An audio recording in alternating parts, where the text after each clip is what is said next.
الحمد للہ رب العالمین والصلاة والسلام علی سید المرسلین وعلی آلہ وصحابہ اجمعین، اما بعد فاعوذ باللہ من الشیطان الرجیم، بسم اللہ الرحمن الرحیم۔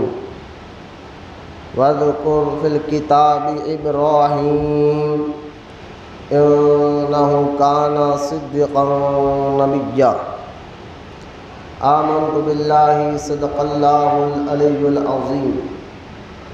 وقال اللہ تعالی فی شان حبیبہ الکریم، ان اللہ وملائکتہ یصلون علی النبی یا ایہا الذین آمنوا صلوا علیہ وسلموا تسلیما۔ اللہم صل علی سیدنا و مولانا محمد معدن الجود والکرم وعلی آلہ وبارک وسلم۔ صلاۃ و سلام علیک یا رسول اللہ صلی اللہ تعالی علیہ وآلہ وصحبہ وسلم۔ اما بعد، ہر تعریف اور بڑائی صرف اللہ تعالیٰ کے لیے ہے، جو سارے جہان کا مالک ہے، مختار ہے، اور جو سارے جہان کا پالنہار ہے۔ میں اس بات کی گواہی دیتا ہوں کہ اللہ تعالیٰ کے سوا کوئی عبادت کے لائق نہیں، وہ ایک ہے، اس کا کوئی ساتھی اور شریک نہیں۔ اور میں اس بات کی بھی گواہی دیتا ہوں کہ آپ کے اور ہمارے پیارے آقا اور مولا حضور پرنور رحمت عالم نور مجسم حضرت سیدنا محمد مصطفیٰ احمد مجتبیٰ صلی اللہ تعالی علیہ وآلہ وصحبہ وسلم اللہ تعالیٰ کے آخری رسول اور اس کے برگزیدہ بندے ہیں۔ اللہ تعالیٰ حضور اکرم نور مجسم رحمت عالم صلی اللہ تعالی علیہ وآلہ وصحبہ وسلم پر اہل بیت، صحابہ کرام، تابعین اور تبع تابعین، اولیاء امت پر قیامت تک بکثرت رحمتیں اور برکتیں نازل فرماتا رہے۔ ایک مرتبہ محبت کے ساتھ درود پاک پڑھی، اللہم صلی علی سیدنا و مولانا محمد معدن الجود والکرم وعلی آلہ وبارک وسلم۔ صلاۃ و سلام علیک یا رسول اللہ صلی اللہ تعالی علیہ وآلہ وصحبہ وسلم۔ معزز سامعین، السلام علیکم ورحمۃ اللہ وبرکاتہ۔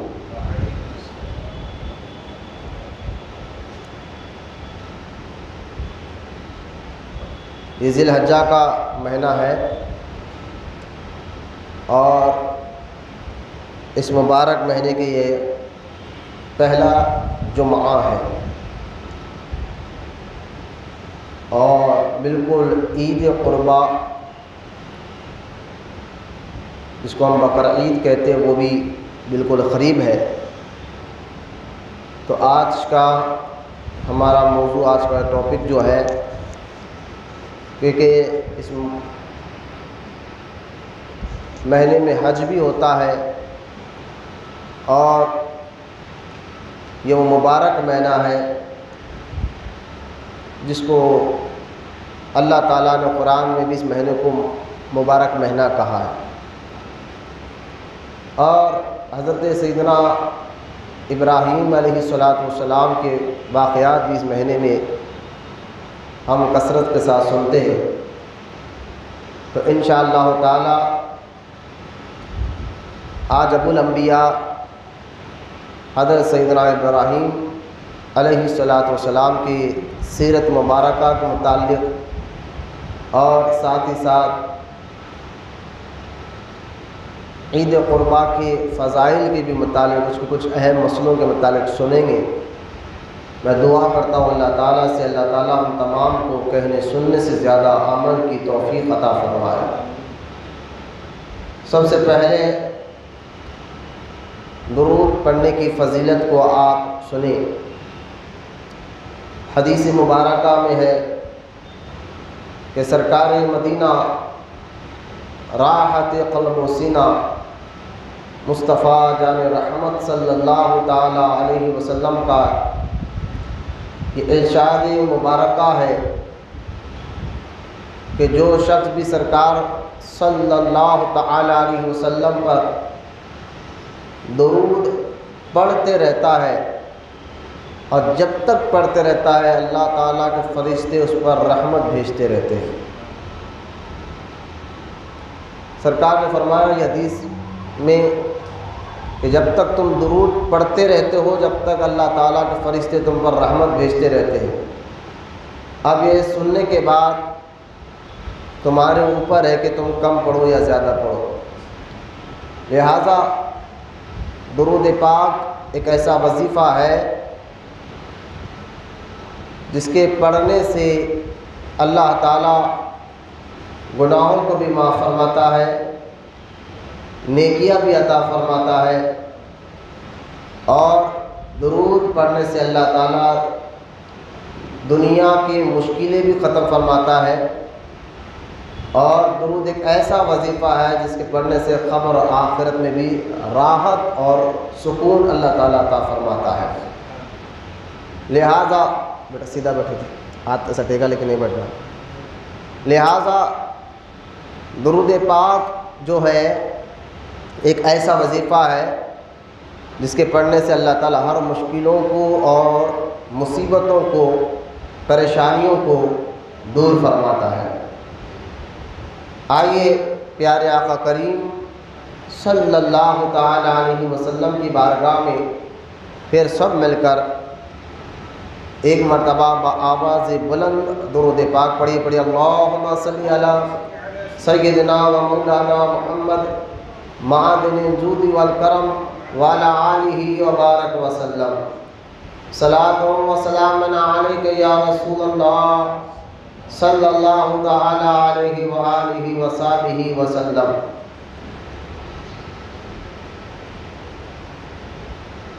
یہ ذی الحجہ کا مہینہ ہے اور قرآن احادیث مبارکہ میں، قرآن میں بھی ہے احادیث مبارکہ میں بھی ہے کہ اللہ تعالیٰ نے اس مہینے کو عزت بخشی، اور یہ وہ مہینہ ہے کہ حضور صلی اللہ تعالی علیہ وسلم کے دور میں کفار اور مشرکین جو مکے کے رہنے والے کفار اور مشرک تھے وہ بھی ان مہینوں کا ادب کرتے تھے اور اس میں لڑائی جھگڑے نہیں کرتے تھے۔ 4 مہینے ایسے ہیں جس کا ادب جو ہے کفار اور مشرک بھی کرتے تھے اور اس میں لڑائی جھگڑے وغیرہ نہیں کرتے تھے۔ اور ان 4 مہینوں میں پہلا مہینہ ذی القعدہ کا ہے جو گزر چکا، جس کو ہم خواجہ بندہ نواز کا مہینہ کہتے ہیں، اور دوسرا مہینہ جب یہ چل رہا ہے یہ ذی الحجہ کا مہینہ، اور تیسرا آنے والا مہینہ محرم کا مہینہ، اور چوتھا مہینہ رجب کا ہے۔ یہ 4 مہینے ایسے ہیں کہ اس مہینوں میں کفار اور مشرکین لڑائی جھگڑے تک نہیں کرتے، ان مہینوں کا ادب کرتے تھے، اور ان 4 مہینوں کا ذکر اللہ تعالیٰ نے قرآن پاک میں بھی بیان فرمایا، اور اللہ پاک نے یہاں تک کہ ارشاد فرمایا کہ یہ مہینے حرمت والے مہینے ہیں، عزت والے مہینے ہیں۔ میرے پاس کتاب ہے مکاشف القلوب میں امام محمد غزالی رحمۃ اللہ تعالیٰ علیہ کی لکھی ہوئی، آپ نے اس کتاب میں ایک روایت کو نقل فرمایا کہ حضرت سیدنا عبداللہ بن مسعود رضی اللہ تعالی عنہ آپ فرماتے ہیں 4 مہینے ایسے ہیں جن سے اللہ محبت کرتا ہے، مہینوں میں 4 مہینے ایسے ہیں جن سے اللہ محبت کرتا ہے، اور دنوں میں 4 دن ایسے ہیں جن سے اللہ محبت کرتا ہے، عورتوں میں 4 عورتیں ایسے ہیں جن کو اللہ تعالیٰ نے عزت دی ہے اور ان کو پسند فرماتا ہے، ان سے محبت کرتا ہے۔ پھر حضرت سیدنا عبداللہ ابن مسعود رضی اللہ تعالی عنہ فرماتے ہیں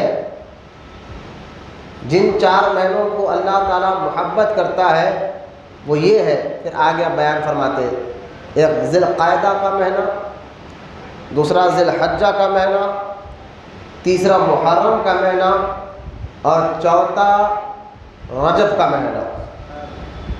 پھر آگے آپ فرماتے ہیں جو 4 عورتیں ہیں اسلام میں جن سے اللہ تعالیٰ ان کو بہت زیادہ عزت دیا ہے اور ان سے محبت بھی کرتا ہے، ان میں سے پہلی عورت کا نام سیدہ طیبہ طاہرہ بی بی خدیجہ الکبریٰ رضی اللہ تعالی عنہا ہے، جو آپ کے اور ہمارے پیارے آقا کریم صلی اللہ تعالی علیہ وسلم کی مقدس بیوی اور تمام مسلمانوں کی ماں۔ اور دوسری عورت حضرت سیدہ بی بی مریم رضی اللہ تعالی عنہا، جو والدہ ہے حضرت عیسیٰ علیہ السلام کی۔ اور تیسری عورت جن کو اللہ نے عزت عطا فرمائی اور اس سے محبت بھی فرماتا ہے وہ ہے فرعون کی بیوی بی بی آسیہ رضی اللہ تعالی عنہا۔ اور چوتھی عورت وہ جن کو اللہ تعالیٰ نے عزت سے نوازا ہے اور اللہ ان سے محبت بھی فرماتا ہے، وہ طیبہ طاہرہ عابدہ زاہدہ بی بی فاطمہ الزہرا رضی اللہ تعالی عنہ کی ذات مبارک ہے۔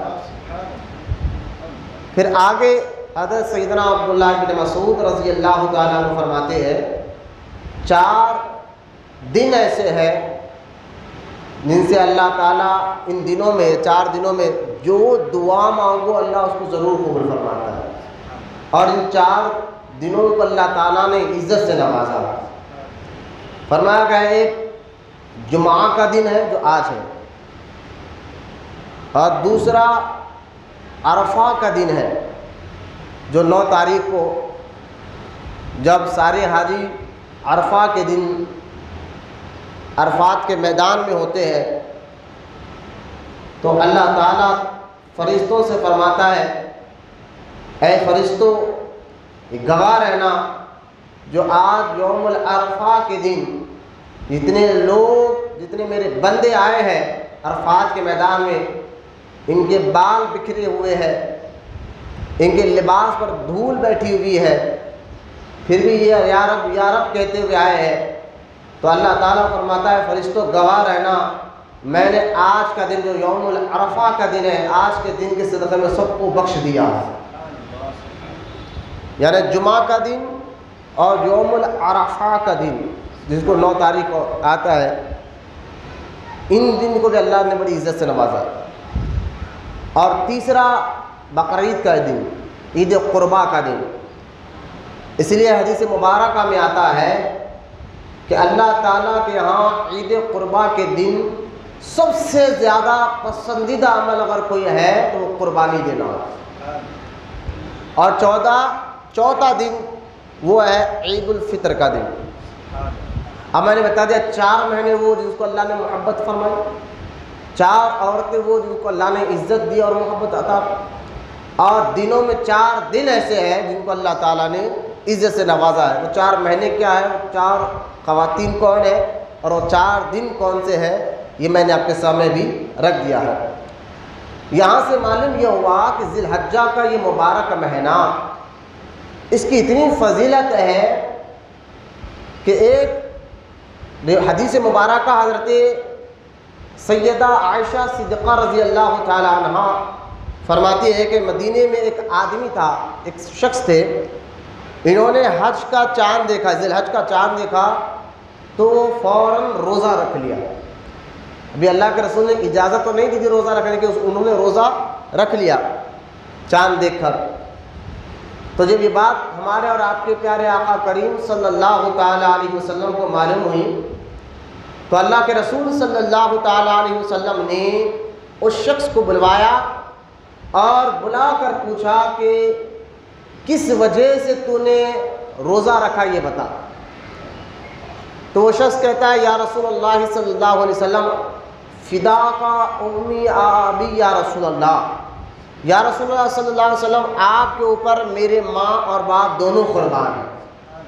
وہ کہتا ہے شخص کہ یا رسول اللہ صلی اللہ علیہ وسلم میں نے بار بار حج کے مہینے کی آپ کی زبان مبارکہ سے اس کی اہمیت کو سنا ہے، اس کی فضیلت کو سنا ہے کہ مہینہ بہت مبارک مہینہ ہے، عظمت والا مہینہ ہے، رفعت والا مہینہ ہے، تو میں نے روزہ رکھ لیا اللہ کے لیے کہ جب یہ مہینہ بڑا اللہ کو پسند ہے تو میں روزہ رکھ کر اللہ کو راضی کرنا چاہتا ہوں۔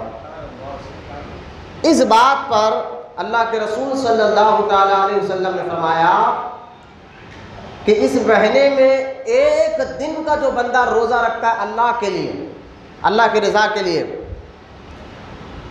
تو اللہ کے رسول علیہ السلام فرماتے ہیں کہ جو یہ مہینے میں یعنی حج کے مہینے میں ایک روزہ رکھتا ہے اللہ کے لیے تو وہ گویا ایسا ہے کہ اس نے 100 اونٹ اللہ کی راہ میں قربان کیے۔ اتنا بڑا یعنی جو ایک بندہ 100 اونٹ اللہ کی راہ میں قربان کرتا ہے نا، ایسا ثواب جس کو ملتا ہے تو وہ روزے دار کو ملتا ہے۔ 100 اونٹ اللہ کے راہ میں قربان کرنے کے برابر اور 100 بکرے اللہ کی راہ میں قربان کرنے کے برابر اور جو ہے 100 غلام اللہ کے لیے آزاد کرنے کے برابر اللہ اس کو ثواب عطا فرماتا ہے۔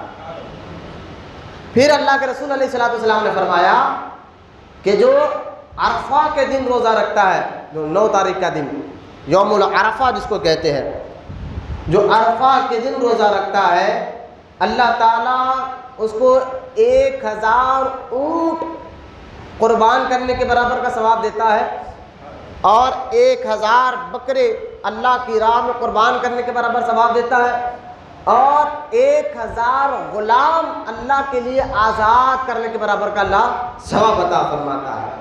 یعنی 8 تاریخ کا معافی چاہیے 8 تاریخ جو آتی ہے یوم العرفہ سے ایک دن پہلے 8 تاریخ کا جو روزہ رکھتا ہے اس کو 1000 اونٹ 1000 بکرے اور 1000 غلام آزاد کرنے کا اللہ ثواب عطا فرماتا ہے۔ اور یوم العرفہ 9 تاریخ کے دن جو روزہ رکھتا ہے اللہ تعالیٰ اس کو 2000 اونٹ 2000 بکرے اور 2000 غلام آزاد کرنے کا ثواب عطا فرماتا ہے۔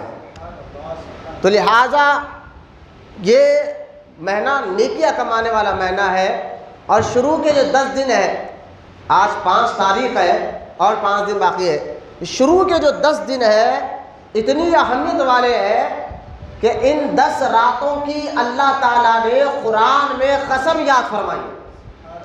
اس سے اندازہ کریں 10 دنوں کی کہ کتنی اہمیت والے رہے کہ ہم کبھی قسم کھاتے ہیں تو کوئی بات کو سچی ثابت کرنے کے لیے جس کو بات پر آپ کو یقین ہوتا ہے تب آپ قسم کھاتے ہیں، لیکن اللہ تعالیٰ سے زیادہ سچا کون ہو سکتا ہے؟ اللہ تو گمان بھی آپ نہیں کر سکتے، شک بھی نہیں کر سکتے، لیکن پھر بھی اللہ تعالیٰ ان 10 راتوں کی اہمیت بتانے کے لیے شروع کے حج کے مہینے کے اللہ نے ان 10 راتوں کی قرآن میں قسم کو یاد فرمایا۔ اس لیے صحابہ کرام ان دنوں میں خاص طور زیادہ نیکیاں کرتے، تو اللہ کے رسول صلی اللہ تعالیٰ علیہ وسلم فرماتے ہیں جو حج کے مہینے میں زیادہ نیکیاں کرتا ہے گویا وہ ایسا ہے کہ اس کو اللہ تعالیٰ بے شمار ثواب عطا فرماتا ہے۔ صحابہ نے پوچھا یا رسول اللہ صلی اللہ تعالیٰ علیہ وسلم کیا ایک بندہ جہاد کرتا ہے، دشمنوں سے لڑتا ہے اللہ کی راہ میں، اس سے زیادہ اس مہینے میں نیکی کرنے والے اور روزہ رکھنے کو اللہ ثواب دیتا ہے؟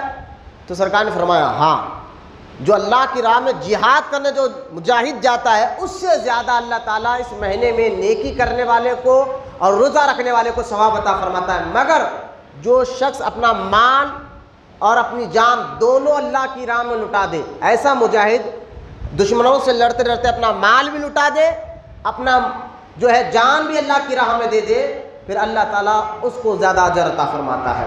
تو الغرض اس کی اہمیت بتانے کے لیے، سمجھانے کے لیے کئی احادیث مبارکہ یہ مہینے کے لیے موجود ہے جو میں نے آپ کے سامنے بیان فرمایا ہے۔ اس ساری حدیثیں، ساری روایتیں امام محمد غزالی رحمۃ اللہ تعالیٰ علیہ اپنی کتاب مکاشف القلوب میں لکھا ہے۔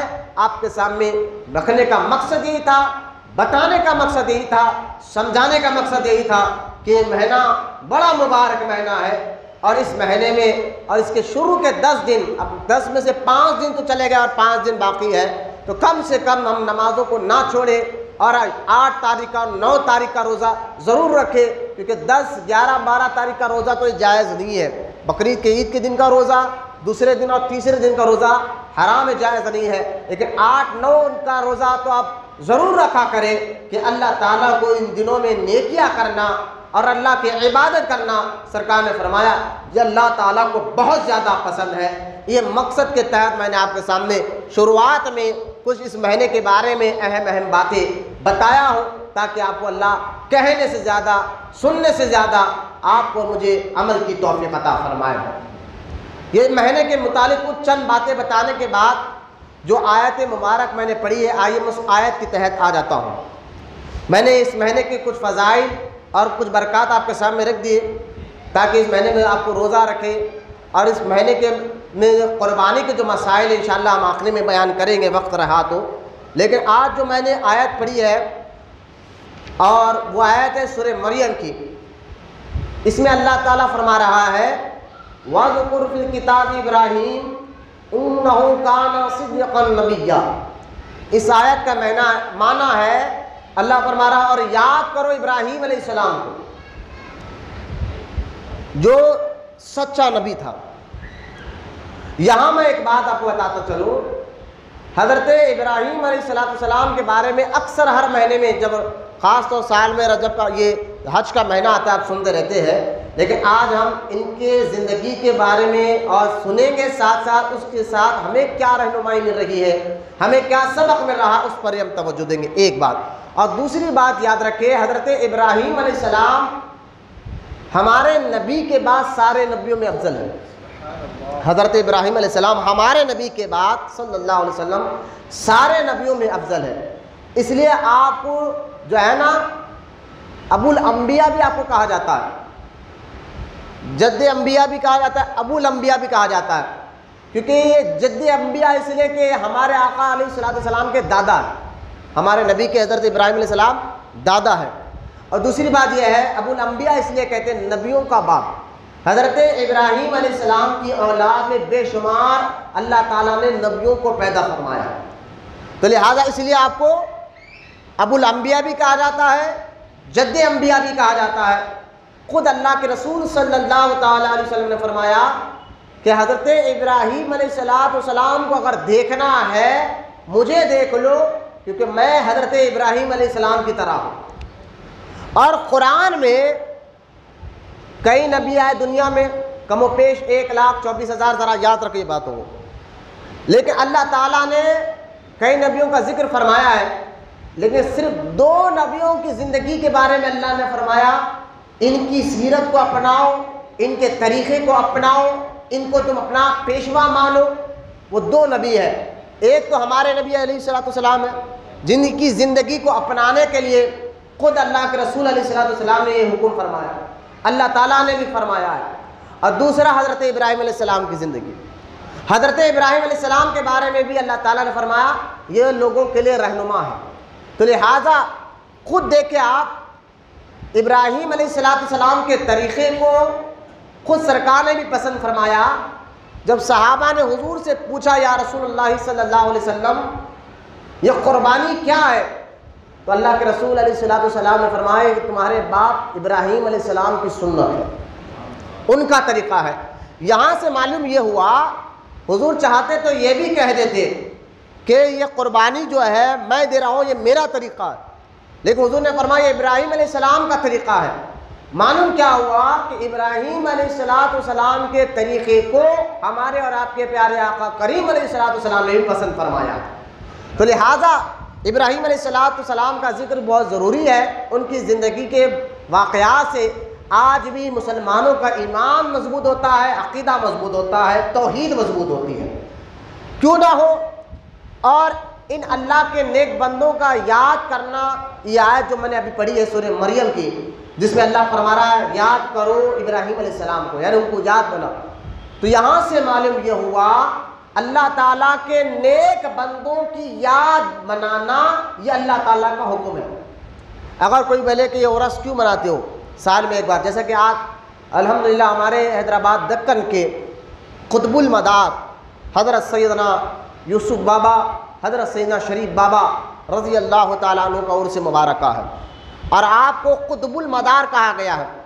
قطب المدار ایک لقب، ایک ٹائٹل ہے، مطلب یہ ہے یہ حیدرآباد دکن کے قطب المدار ہے، اور ان کی بارگاہوں میں، خاص اور ان کی بارگاہ میں، یعنی یوسف بابا اور شریف بابا رضی اللہ تعالیٰ عنہ کی بارگاہ میں زیادہ تر اللہ تعالیٰ مشکلوں کو دور فرماتا ہے اور وہاں آنے والوں کی دعاؤں کو قبول فرماتا ہے، اس لیے آپ کو قطب المدار بھی کہا جاتا ہے۔ آپ کا ٹائٹل ہے یوسف بابا شریف بابا کا، تو یوسف شریف بابا کا یہ آج عرس مبارکہ کا بھی دن ہے۔ اگر کوئی بدعقیدہ، کوئی وہابی آپ سے یہ سوال کر دے کہ یہ اللہ والوں کی یاد کیوں مناتے ہو، اللہ کے نیک بندوں کی عرس کیوں مناتے ہو، تو یہ آیت جو میں نے ابھی آپ کے سامنے پڑھی ہے سورہ مریم کی، جس میں اللہ پاک فرما رہا ہے یاد کرو ابراہیم علیہ السلام کو، تو یہ آیت پڑھ کر کہہ دینا کہ اللہ کے نیک بندوں کی یاد منانا یہ خود اللہ کا حکم ہے۔ بولے محبت سے سبحان اللہ۔ اللہ کے نیک بندوں کی یادیں منانا، اللہ کے نیک بندوں کا عرس منانا یہاں سے ثابت ہے، اس آیت مبارکہ سے بھی جو میں نے ابھی آپ کے سامنے پڑھی ہے، کیونکہ اللہ تعالیٰ پسند کرتا ہے اس کے نیک بندوں کا چرچا۔ اور اس کا فائدہ کیا ہوتا ہے؟ تو سورہ انبیاء، سورہ قصص آپ پڑھ کر دیکھیں، سورہ قصص میں جہاں اللہ تعالیٰ نے کئی واقعات کا ذکر فرمایا ہے، تو سورہ قصص میں اللہ تعالیٰ نے فرمایا کہ اے محبوب، اللہ تعالیٰ نے سورہ قصص میں کئی نبیوں کا، قرآن میں کئی نبیوں کا ذکر فرمایا، سورہ انبیاء بھی ہے جس میں اللہ تعالیٰ نے کئی نبیوں کا، ایک روایت میں آتا ہے سورہ انبیاء میں اللہ تعالیٰ نے 16 نبیوں کے بارے میں ذکر فرمایا۔ تو یہ اللہ تعالیٰ ہمارے نبی پر جو قرآن اتار رہا ہے اور اس میں نبیوں کے واقعات ہمارے نبی کو بتا رہا ہے، تو کیوں بتا رہا ہے اس کی وجہ بتاتے ہوئے اللہ تعالیٰ نے سورہ قصص میں ایک پیاری بات کہی، اور اللہ فرماتا ہے محبوب ہم پچھلے نبیوں کے واقعات تمہیں اس لیے بیان کرتے ہیں تاکہ تمہارا سینہ مضبوط ہو۔ بولے محبت سے سبحان اللہ۔ تمہارا سینہ مضبوط ہو، مطلب یہ ہے کہ اللہ کے نیک بندوں، اس آیت سے پتہ چلا سورہ قصص کی جو میں نے آپ کے سامنے معنی بیان کرا۔ اے بچے فون رکھ لو، میں اندر فون رکھو، اگر آپ کو ٹائم پاس کرنا ہے باہر جاؤ، نہیں تو یہ اللہ کا ذکر ہے، ادب کے ساتھ بیٹھو، گھر اللہ کے گھر ہے، اپنے گھر میں نہیں بیٹھے، مسجد میں بیٹھے ہوئے آپ، یہ ذہن میں رکھو بات کو۔ ذرا آپ کو پیر میں تکلیف ہے کیا میاں؟ تو کرسی پہ بیٹھ جاؤ جائے۔ ایسا ہاتھ ٹیکا لے کر بیٹھنا سرکار کو پسند نہیں تھا، یاد رکھیں، ٹوکنا کرنا مقصد نہیں ہے، دین بتانا مقصد ہے۔ یہ سرکار کے سامنے اگر کوئی ایسا ہاتھ رکھ کر یوں ٹیکا لے کر بیٹھتا تھا نا تو سرکار جلال میں آ جاتے تھے اور فرماتے تھے تیرے اندر تکبر ہے، یہ الفاظ بولتے تھے سرکار، بیٹا ٹیکا لے کر بھی مت بیٹھو، اگر آپ کو تکلیف ہے تو بیٹھو برابر۔ تو لہٰذا ہاتھ ایسا ٹیکا لے کر اگر کوئی بیٹھتا تھا نا تو سرکار جلال میں آ کر فرماتے تھے کہ تجھے کیا تیرے اندر تکبر ہے، ریاکاری ہے؟ وہ کہتا تھا نہیں یا رسول اللہ۔ تو فرمایا سرکار یہ اللہ کو پسند نہیں، ایسے طریقے سے بیٹھنا، کیونکہ ہمارا اسلام ہر چیز کا سکھاتا ہے، کھانے کا طریقہ، اٹھنا بیٹھنا، چلنا پھرنا، کھانا پینا، یہ ہر چیز کی رہنمائی آپ کو اسلام میں ملے گی انشاءاللہ۔ تو لہٰذا مسجدوں کا ادب رکھیں، اور یہ ذکر جو ہو رہا ہے قرآن حدیث کا، اس کا بھی ادب کریں، تاکہ آپ کے سینوں میں اللہ تعالیٰ ایمان کی جو روشنی ہے اس کو اور مضبوط کرے اور آپ کے دلوں میں ایمان اور عقیدہ اور مضبوط ہو۔ میں آپ کو یہ بتانا چاہ رہا ہوں کہ انبیاء علیہ السلام کا ذکر کرنا، اللہ کے نیک بندوں کا ذکر کرنا، یہ اللہ کا حکم ہے، ایک بات۔ اور دوسری بات اس کی وجہ کیا ہے؟ تو اس کی وجہ، ذکر کرنے کی وجہ یہ ہے، تو سورہ قصص میں اللہ تعالیٰ نے فرما دیا کہ اللہ کے نیک بندوں کا ذکر سننے سے ہمارا ایمان اور عقیدہ مضبوط ہوتا ہے۔ حالات کو دیکھ کر ہم ڈگمگا نہیں جائیں گے انشاءاللہ، کہ ہم انبیاء علیہ السلام کے واقعات اور اولیاء اللہ کے واقعات دیکھ کر انشاءاللہ ہم اپنے ایمان پر مضبوطی سے قائم رہ سکیں گے۔ اس لیے اللہ کے نیک بندوں کی یاد منائی جاتی ہے، اس لیے اللہ والوں کا عرس منایا جاتا ہے، تاکہ لوگوں کا ایمان اور عقیدہ مضبوط ہو۔ قرآن میں حضرت ابراہیم علیہ السلام کا ذکر کرنے کو کہا تو آئے ابراہیم علیہ السلام کے بارے میں نے آپ کے سامنے بتایا کہ یہ جد انبیاء ہے، ابو الانبیاء ہے، اور ہمارے نبی کے بعد سب سے افضل ابراہیم علیہ السلام ہے، ایک بات۔ اور یہ کہ حضرت ابراہیم علیہ السلام جس دور میں پیدا ہوئے، آپ کی پیدائش عراق کے ایک شہر بابل میں ہوئی، عراق کا ایک شہر بابل۔ بہت 3-4 روایت ہے، لیکن یہ صحیح روایت یہی ہے کہ حضرت ابراہیم علیہ السلام کے پیدائش جو ہے نا بابل میں ہوئی۔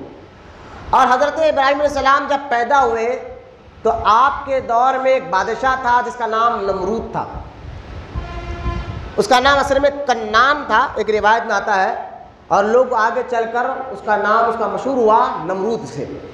اور نمرود ایسا بادشاہ تھا، ذرا سنیں غور سے آپ، یہ نمرود ایسا بادشاہ تھا، یہ صرف بابل یعنی عراق کا علاقہ نہیں تھا اس کے ہاتھ میں، اس وقت پوری دنیا کا یہ واحد بادشاہ تھا۔ زمین میں جتنے سلطنتیں تھیں نا، دنیا بھر میں جتنی سلطنتیں تھیں، اس ساری سلطنتوں کا یہ واحد اکیلا بادشاہ تھا۔ 4 ایسے شخص گزرے ہیں جن کو اللہ تعالیٰ نے دنیا میں ساری زمین کی بادشاہت عطا کر،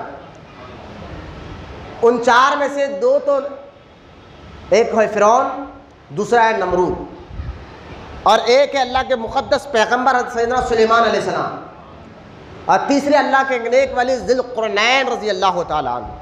یہ 4 ایسے ہیں جن کو اللہ تعالیٰ نے دنیا میں ساری زمین کی بادشاہت عطا فرمائی تھی۔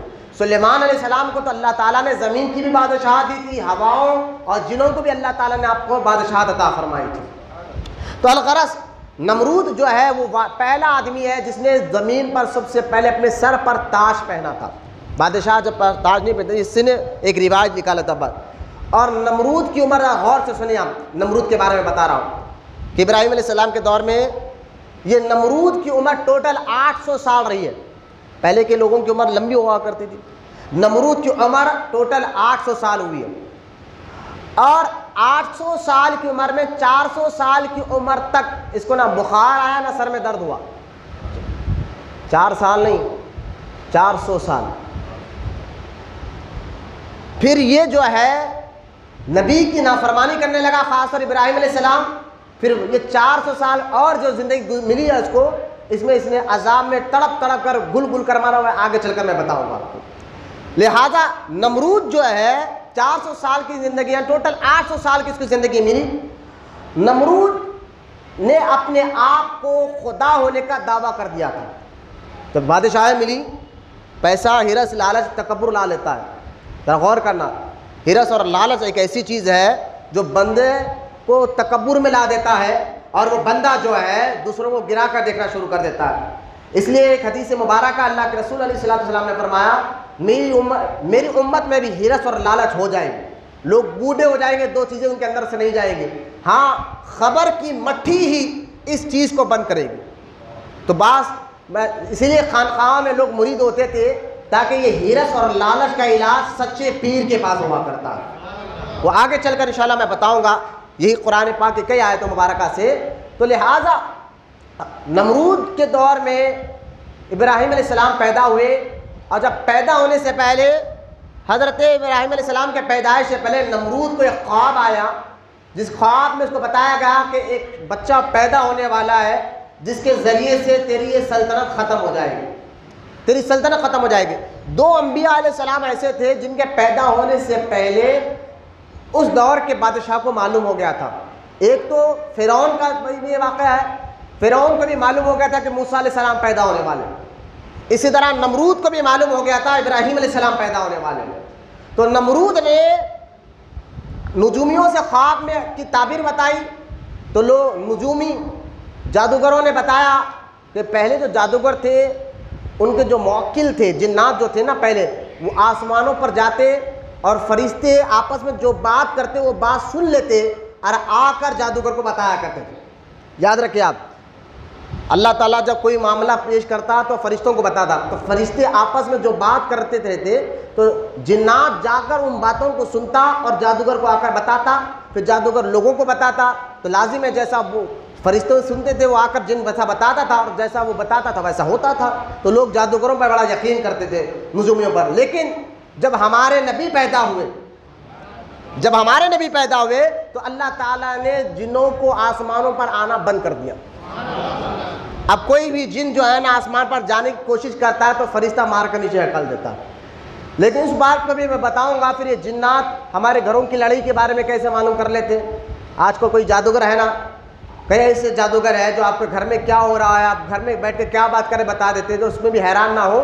اس کے بارے میں بھی انشاءاللہ میں کئی بار تقریر میں بول چکا ہوں اس کی وجہ کیا ہے، لیکن میرا یہ موضوع نہیں ہے۔ لیکن ابراہیم علیہ السلام کے پیدا ہونے سے پہلے جناتوں نے بات جادوگروں کو بتا دی تھی، جادوگر نے بادشاہ کو بتا دی تھی، پھر بادشاہ کو معلوم بھی ہو گیا کہ ابراہیم علیہ السلام کس مہینے میں اور کس دن پیدا ہونے والے۔ تو جو مہینہ ابراہیم علیہ السلام پیدا ہونے والے تھے تو بادشاہ نے نمرود نے کیا کیا، ساری عورتوں کو جو حاملہ عورتیں تھیں اس کی ریا میں سب کو بلایا اور بلا کر کہا کہ اگر تمہارے کو بیٹا ہوگا تو میں قتل کر دوں گا، بیٹی ہوگی تو چھوڑ دوں گا۔ تو ساری عورتوں کو بلایا، تو جس کے یہاں بیٹا ہوا پیدا ان کو قتل کر دیا گیا، بیٹی ہوئی تو چھوڑ دیا گیا۔ لیکن پیدا تو اللہ تعالیٰ کرنا چاہتا تھا، کون روک سکتا ہے؟ نمرود پوری کوشش کر رہا ہے کہ ابراہیم علیہ السلام پیدا نہ ہو، لیکن حضرت ابراہیم علیہ السلام کی والدہ جب حمل سے ہوئی ہے، نمرود تو نمرود ہے، لوگوں کو ہی پتہ نہیں چلا کہ یہ حمل سے۔ اس کی وجہ یہ ہے کہ آپ جب حمل سے ہوئی ابراہیم علیہ السلام کی والدہ تو وہ حمل لوگوں پر ظاہر ہی نہیں ہوا۔ بولے محبت سے سبحان اللہ۔ یعنی آپ عموماً جانتے جب عورت حمل سے ہوتی ہے تو لوگ کو بھی معلوم ہوتا ہے یہ عورت حمل سے ہے، لیکن ابراہیم علیہ السلام کی والدہ کو اللہ تعالیٰ نے ایسا حمل عطا فرمایا تھا کہ لوگوں کو پتہ ہی نہیں چلا کہ یہ حمل سے۔ لہٰذا ابراہیم علیہ السلام جب پیدا ہوئے تو آپ کی والدہ آپ کو جنگل میں، کیونکہ بادشاہ کا حکم تھا کہ جو بچہ ہوگا مرد، تو پیدائش کے وقت آپ کی والدہ آپ کو جنگل میں لے کر گئی اور وہیں پر آپ پیدا ہوئے۔ تو جب پیدا ہونے کے بعد آپ کی ماں نے آپ کو اسی غار میں چھوڑ کر ایک بڑا سا گرینیڈ پتھر رکھ کر شہر میں آ گئی، اور روز جاتی تھی، دن میں ایک بار بچے کو دے کر آتی تھی۔ لیکن ابراہیم علیہ السلام اس جنگل میں غار کے اندر تنہا رہتے تھے، اور آپ کے بارے میں آتا ہے کہ اللہ تعالیٰ نے ابراہیم علیہ السلام کی انگوٹھوں اور انگلیوں سے شہد اور دودھ کو جاری کر دیا تھا۔ جب بھی آپ کو بھوک لگتی ہے اللہ اپنے محبوب بندوں کی ایسی حفاظت بھی کرتا ہے، بولو سبحان اللہ، اور اس طرح کرم بھی فرماتا ہے۔ جب بھی آپ کو بھوک لگتی تو آپ انگوٹھا منہ میں رکھتے، یا دودھ آ جاتا یا شہد آ جاتا۔ اور حضرت ابراہیم علیہ السلام کی ایک اور چیز یہ تھی کہ آپ 1 مہینے کے ہوئے لیکن دکھنے میں 1 سال کے دکھتے تھے۔ جب آپ 1 سال کے ہوئے تو دکھنے میں 2 سال کے دکھتے تھے۔ تو اس طرح آپ کی عمر جو ہے نا بڑھتے گئی۔ آپ جب 15 مہینے کے ہوئے تو لوگوں کو دکھنے میں 15 سال کے برابر دکھے۔ تو جب جوان ہو گئے تو ابراہیم علیہ السلام کی والدہ آپ کو وہاں جنگل سے شہر میں لے کر آ گئی، اور شہر میں لانے کے بعد کچھ دن گزرے کہ آپ کے والد، یہاں یاد رکھنا میں آپ کے والد کے بارے میں بات بتاتا ہوں۔ آپ کے والد جو ہے حضرت ابراہیم علیہ السلام کے والد، جن کا نام تارخ تھا۔ نام کیا تھا ان کا؟ تا الف تا اور رے اور خاف، تارخ۔ یاد رکھیں، میں کہیں کیوں بول رہا ہوں کہ ابراہیم علیہ السلام ہمارے نبی کے دادا ہیں، یہ ذہن میں رکھیں آپ، اور ان کے والد تارخ ہے۔ تو تارخ جو ہے یہ مومن تھے۔ آج جیسا ہی حج کا مہینہ آتا ہے نا، آج لوگ کہتے ہیں وہابیوں سے آپ چڑھتے کیوں ہیں؟ میں نے کبھی سنا آپ لوگوں کی تقریر میں کیا کہتے ہیں؟ بدعقیدہ وہابی کہتے کیا جانتے آپ؟ جیسا ہی حج کا مہینہ آتا ہے یہ وہابیہ کہتے ہیں کہ ابراہیم علیہ السلام کے والد کافر تھے، مشرک تھے، قرآن میں ذکر ہے، حدیث میں ذکر ہے، جبکہ حضرت ابراہیم علیہ السلام کے والد جو ہے مومن ہے، ان کا نام تارخ تھا۔ کیوں میں یہ کہہ رہا ہوں زوردار ہوں؟ کیونکہ انہی کی اولاد میں پھر ہمارے نبی پیدا ہوئے، اور مشرک نبی کا باپ، نبی کے ماں اور باپ یہ مشرک نہیں ہو سکتے، یاد رکھیں آپ۔ اور خاص طور ابراہیم علیہ السلام کے جو والدین تھے وہ مومن تھے۔ تو لوگ کہتے ہیں نہیں بھائی قرآن میں ہے کہ حضرت جب اللہ کا حکم آیا تھا ابراہیم علیہ السلام کو کہ اپنے گھر والوں کو اللہ کا خوف دلاؤ، توحید کی دعوت دو، تو ابراہیم علیہ السلام گھر گئے اور یا ابی کہا، اے میرے باپ کہا، یا ابی اے میرے باپ کہا، اور یہ کہہ کر کہا یا ابی چھوڑ دو اللہ کے علاوہ ان بتوں کی عبادت کرنا۔ تو لہٰذا بدعقیدہ وہابی یہ کہتے ہیں کہ حضرت ابراہیم علیہ السلام کا جو ذکر قرآن میں ہے اور قرآن میں یہ کہہ رہے ہیں یا ابی اے میرے باپ کہہ رہے ہیں، تو لہٰذا معلوم کیا ہوا، ابراہیم علیہ السلام کے والد معاذ اللہ وہ بتوں کی پوجا کرتے تھے اور مشرک تھے۔ ایسا ہو نہیں سکتا کیونکہ نبی کا باپ اور مشرک ہو، توحید پرست نہ ہو، مومن نہ ہو، کیونکہ اللہ تعالیٰ نبیوں کو صرف مومن کے گھر میں پیدا فرماتا ہے۔ بولے محبت سے سبحان اللہ، یہ ہو ہی نہیں سکتا پہلی بات۔ پھر لیکن اگر کوئی کہنا پھر یہ جو لفظ آیا یا ابی اے میرے باپ، یہ قرآن میں آیا ہے، بالکل آیا ہے کہ ہم اہل سنت و جماعت ہے، ہم جو بھی بات کہیں گے سچ بتائیں گے انشاءاللہ، لہذا بالکل آیا ہے۔ لیکن یہاں یا ابی سے مراد یہ عرفی باپ تھے، یہ حضرت ابراہیم علیہ السلام کے چاچا جن کا نام آزاد تھا، والد نہیں تھے، یہ چاچا کا نام تھا۔ اور آج بھی یہ دیکھیں آپ، ہمارے پاس بھی عرب میں یہ دستور تھا، عرب میں یہ طریقہ تھا کہ بھائی یعنی والد کے بھائی کو وہ لوگ باپ کہتے تھے، ابو کہہ کر پکارتے، ابھی کہہ کر پکارتے تھے۔ جیسا کہ میں آپ کو یہ حدیث بتاتا ہوں کہ خود اللہ کے رسول صلی اللہ علیہ وسلم نے اپنے چاچا کو، کس کو؟ اپنے سگے چاچا حضرت عباس رضی اللہ تعالیٰ عنہ کو سرکار نے ابھی یعنی اے میرے باپ کہہ کر پکارا۔ بولے محبت سے سبحان اللہ۔ جیسے کہ حدیث پاک آیا ہے، اللہ کے رسول صلی اللہ تعالی علیہ وسلم نے ایک دن فرمایا نرزو علیہ ابی العباس، سرکار فرماتے ہیں کہ جاؤ میرے باپ حضرت عباس کو بلا کر رہا ہوں۔ دیکھیں آپ خود اللہ کے رسول علیہ السلام، حضرت سب جانتے ہیں کہ ہمارے نبی کے والد حضرت عبداللہ، لیکن سرکار نے اپنے چاچا کو باپ کہہ کر پکارا۔ تو عربوں میں یہ طریقہ تھا کہ چاچا کو بھی وہ باپ کہہ کر پکارتے تھے۔ تو لہٰذا یہ حدیث مبارکہ اور قرآن میں ایک آیت ہے جس کا میں بتاؤں گا، یہ تو حدیث ہے اور وہاں بھی کہتے ہیں حدیث تو ضعیف ہو سکتی ہے، لیکن میں آپ کو یہ سمجھانا چاہ رہا ہوں جو قرآن میں حضرت ابراہیم علیہ السلام نے اپنے باپ کو کہا کہ بتوں کی پوجا چھوڑو، تو آپ کے حقیقی باپ نہیں، آپ کے چاچا تھے، میں یہ سمجھانا چاہ رہا ہوں۔ اور کیونکہ آج بھی آپ دیکھیں ہمارے چاچا، ہمارے والد تھے، بڑے بھائی کو ہم اپنے بڑے ابا کہہ کر پکارتے، یہاں بھی حیدرآباد میں تایا کو بڑے ابا پکارتے ہیں نا بڑے ابا کہہ کر۔ تو لہٰذا آج بھی ہمارے پاس یہ دستور، تو عرب میں بھی یہ دستور تھا کہ والد کے بھائی کو والد چاچا کہہ کر یا ابو کہہ کر پکارتے، والد کہہ کر ابھی کہہ کر پکارتے۔ تو لہٰذا قرآن میں بھی اس کا ثبوت ہے۔ اگر کوئی وہابی کہے نہیں، حدیث جو میں نے بیان کرنا کہ حضور نے اپنے چاچا حضرت عباس کو کہا کہ جاؤ میرے باپ عباس کو بلا کر لاؤ، اگر یہ حدیث کوئی چاہتا وہابی کہنا نہیں یہ حدیث ضعیف ہے، اس کی کوئی سند مضبوط نہیں ہے، تو قرآن میں بھی ایک آیت مبارکہ ہے جس میں حضرت یعقوب علیہ السلام کا ذکر ہے کہ یعقوب علیہ السلام نے اپنے بیٹوں سے کہا کہ میرے جانے کے بعد تم کس کی عبادت کرو گے؟ تو یعقوب علیہ السلام کے بیٹوں نے کیا جواب دیا؟ آپ ذرا غور سے سنیں۔ حضرت یعقوب علیہ السلام نے پوچھا اپنے بیٹوں کو بلا کر، اب میں دنیا سے جا رہا ہوں، میرے جانے کے بعد تم کس کی عبادت کرو گے؟ تو یعقوب علیہ السلام کے بیٹوں نے کیا کہا؟ سورہ بقرہ آیت نمبر 131 یعنی 131 آیت نمبر۔ اور یعقوب علیہ السلام کے پوچھنے پر، حضرت یعقوب علیہ السلام کے پوچھنے پر کیا کہا؟ یعقوب علیہ السلام کے بیٹوں نے کہا قالو، یعقوب علیہ السلام کے بیٹوں نے کہا، بولے قالو نعبد الہک و الہ آبائک ابراہیم و اسماعیل و اسحاق۔ بولے محبت سبحان اللہ۔ حضرت یعقوب علیہ السلام کے بیٹے، حضرت یعقوب علیہ السلام بیٹے ہیں ابراہیم علیہ السلام کے، اور ابراہیم علیہ السلام کے دو بیٹے اسحاق علیہ السلام، اسماعیل علیہ السلام۔ تو لہٰذا یعقوب علیہ السلام کے بیٹے اور حضرت یعقوب علیہ السلام کے جو دو بھائی ہیں ابراہیم علیہ السلام اور حضرت اسماعیل علیہ السلام اور اسحاق علیہ السلام، تو آپ مجھے بتائیے یعقوب علیہ السلام کے بیٹوں کو حضرت اسماعیل علیہ السلام اسحاق علیہ السلام چاچا ہونا، لیکن قرآن کہہ رہا ہے ابراہیم علیہ السلام یعقوب علیہ السلام کے بیٹوں نے کہا کہ اے میرے والد، آپ کے جانے کے بعد ہم آپ کے والد کا خدا اور آپ کے ہمارے چاچا ابراہیم اسماعیل علیہ السلام اور اسحاق علیہ السلام ان کے خدا کی عبادت کریں گے۔ لہٰذا قرآن میں بھی پتہ چلا کہ یہ دستور تھا کہ عرب کے لوگ چاچا کو ابھی کہہ کر پکارتے تھے۔